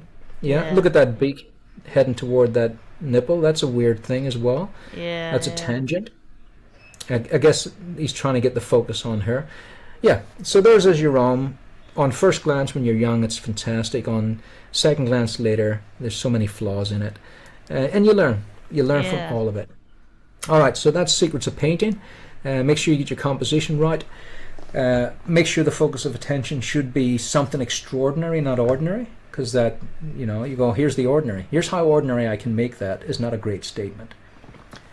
And sometimes, like Stephen King said, oh, not the plot. If one thing Stephen King gets upset about is someone saying, but what's the plot? He's not interested in the plot. The plot is the hindrance. So the story's really important, but the plot is a hindrance. If you're trying to put everything in so it's super explained, then it's no longer interesting. So where's the mystery? So there's too much plot in there. Get the ibis in. Make sure it's facing her. Make sure she sees the ibis. It's all too spelt out. And there's basically within this picture, which I'm so down on this picture, aren't I? Is this the focus or is that the focus? Yeah, what is it Pick one. about exactly? Yeah, pick one. Pick one of those, and it's the biggest ibis I've ever seen in my life. That's what is it, 10 feet tall? Yeah. So much wrong with it. Okay, well there you go. I didn't want to end on a downer, but it just happened to pop up because I do love Jerome. I love Jerome, but that's a bummer. That one, compared to Bouguereau. Look at the flow of that. What a master! What a master! Just astonishing. I've seen this painting.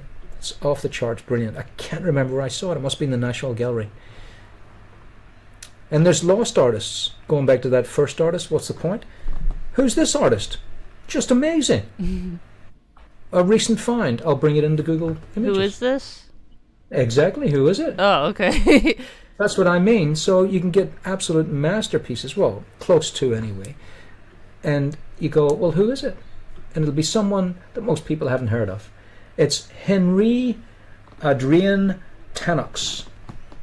And until very recently there, I'd never heard of him. But he did some beautiful stuff. There he is there. And he did all this stuff. And I remember they cleaned up one of his paintings. It was this one, I think. I think his sketches were fantastic because there's some reference of his sketches. This painting here, he had a sketch for I that like that I that don't have one. here at the moment. It's a good one. And he had a sketch for it that was even better. So basically, the sketches look like Impressionism. And he also had some paintings cleaned up, and they looked worse. So I think his colors were too blinding, and the varnish faded the colors over time, and they became better paintings. Yeah, that's a 'Cause really he good became- one. Yeah, look, he's changed it. Look at that. Yeah. So there's one version, and there's another. Oh, okay. See that? I don't It's the like same that one as character. much. That one's still good. Yeah, and there's proof positive they were working with photographs because that's a whole different painting, but it still has him in exactly the same pose. So he had a photograph of this guy. Yeah. Yeah, I like the Hasn't edges. changed. Yeah. Yeah, he was terrific. That's a really nice bit of work there. Really nice. So there's so many painters that you wouldn't know, and they were terrific. Yeah, go to an art museum. Go to an art museum and see what you find. Look at how beautiful that is. Georges Moreau de Tours. Never heard of him. What a lovely piece of work. I'll visit that today and see what this guy's all about. Women loving women in art. Hold on a second. Is it a woman? See, sometimes women use non-diplomes because like the Bronte sisters, for instance, pretended they were men to get Yeah. published. I mean, So it could be a woman. I think that was why That's what- that's J.K. it. Rowling used that name. It was like Yeah. she wanted to cover wanted up that she was a woman. Wanted to be taken seriously, so awful, wasn't Yeah. it? Yeah, it happened all the time. All right, we'll leave it at that. All right. Like I said, I was trying to end on a positive Yeah. after poor old Jerome got it in the neck. All right. And oh yeah, if you're on the new Masters Academy, Steve Houston's new course has come out. Oh, yeah. And He's a good one I to haven't seen listen this- to right now. oh yes, yes, he's a force of reason. And that painting I'm pretending to steal there, I haven't seen it in the course yet, but it must be coming up in part 2. So I've been watching him this week, and it's been fabulous. So thanks for doing that, Steve. It's a real wonder to see him paint. I tell you, boy, can he make it look easy? Yeah. Okay, that's it, Rachel. We'll call right. it a done deal. Is there any last questions from anyone? No, I think we got pretty much all of them. As far people enjoyed it, they were happy to listen to another great podcast. Yeah, and then just a few comments about like stuff as we were talking. But yeah, it seemed like we had another good episode. Okay, so the next one we'll be doing is with Marshall. Marshall's very busy. Marshall Van Druff. He's been very busy, but he's definitely coming on, and we'll see what we can talk about. And I talked to him there just briefly about conventions as well, because Melanie's at that convention. You're going to be there as well, Rachel. Be interesting to hear a conversation between you guys going to your first convention and Marshall coming back from his, I don't know, 100th or whatever, Yeah. and see what you've learned from that. I think that would be a good discussion, and I think Yeah. Marshall is happy to hear that. So I've been good luck rereading that book too, because he brought up that mastery book, and that's a good one Yeah. to read. and be careful with that as well, Rachel, because there's 2 mastery books. There's another one called Mastery, and it's about a horrible man. It's a horrible Oh, is it that man. Robert Greene, or what are you talking about? Somebody Green, yeah. He's Yeah. about standing on the other person's neck until they strangle, and now you're the boss. It was that kind of attitude. I have that guy. I have a handful of that guy's books, and yeah, I don't like his way of thinking as much. But it's still interesting because other people think that way. So it's like you read It's it. terrifying. Yeah, you're like, this is what. Yeah, that kind of. And then the one yeah. we're talking about though, that's George Leonard. Yeah, it's all about that. It's the opposite. It's the It's other the complete mindset. opposite. Yeah. Let's get up. Let's be great. Let's do these great things. And the other ones, let's crush the other guy. Let's crush him down. And so Yeah. there's only us left. Let's be bloodthirsty. Do it to them before they do it to us. Yeah. I'm sure there's some gems in there, but I picked it up in the bookstore and I went through a couple of pages and I went, "This is ghastly," and it was a #1 I'm glad you bestseller. think that too. I had the same reaction reading that guy. I was like, why do people like this? It was horrible. Yeah, it was I hard. didn't like it. Let's hope that's a dying trend. Yeah. I guess people are more desperate now because it's desperate times, but yeah, that's not going to age well. That's going to Yeah. not look good, as they all do. Yeah. Okay, so it's Leonard. Is it George Leonard? Yeah, George Leonard. It's a smaller book. That's a really great book. Yeah, it's yeah, so it's uplifting. It really makes you want to go out there and do great things. Where the Yeah. other one is go out there and do bad things. Yeah, Terrible. yeah. Terrible thing. All right. We'll leave it there. Rachel, thanks for hosting. And thank next you. time I'll see you, it'll be Marshall Van Druff. And good luck on your convention. Yes, Okay. thank you. And thank you for everyone for tuning in. And I will end the stream now. All right, Rachel. And I'll say goodbye too because I have to get going. All right. I'll see you all. Good luck, everyone. All right.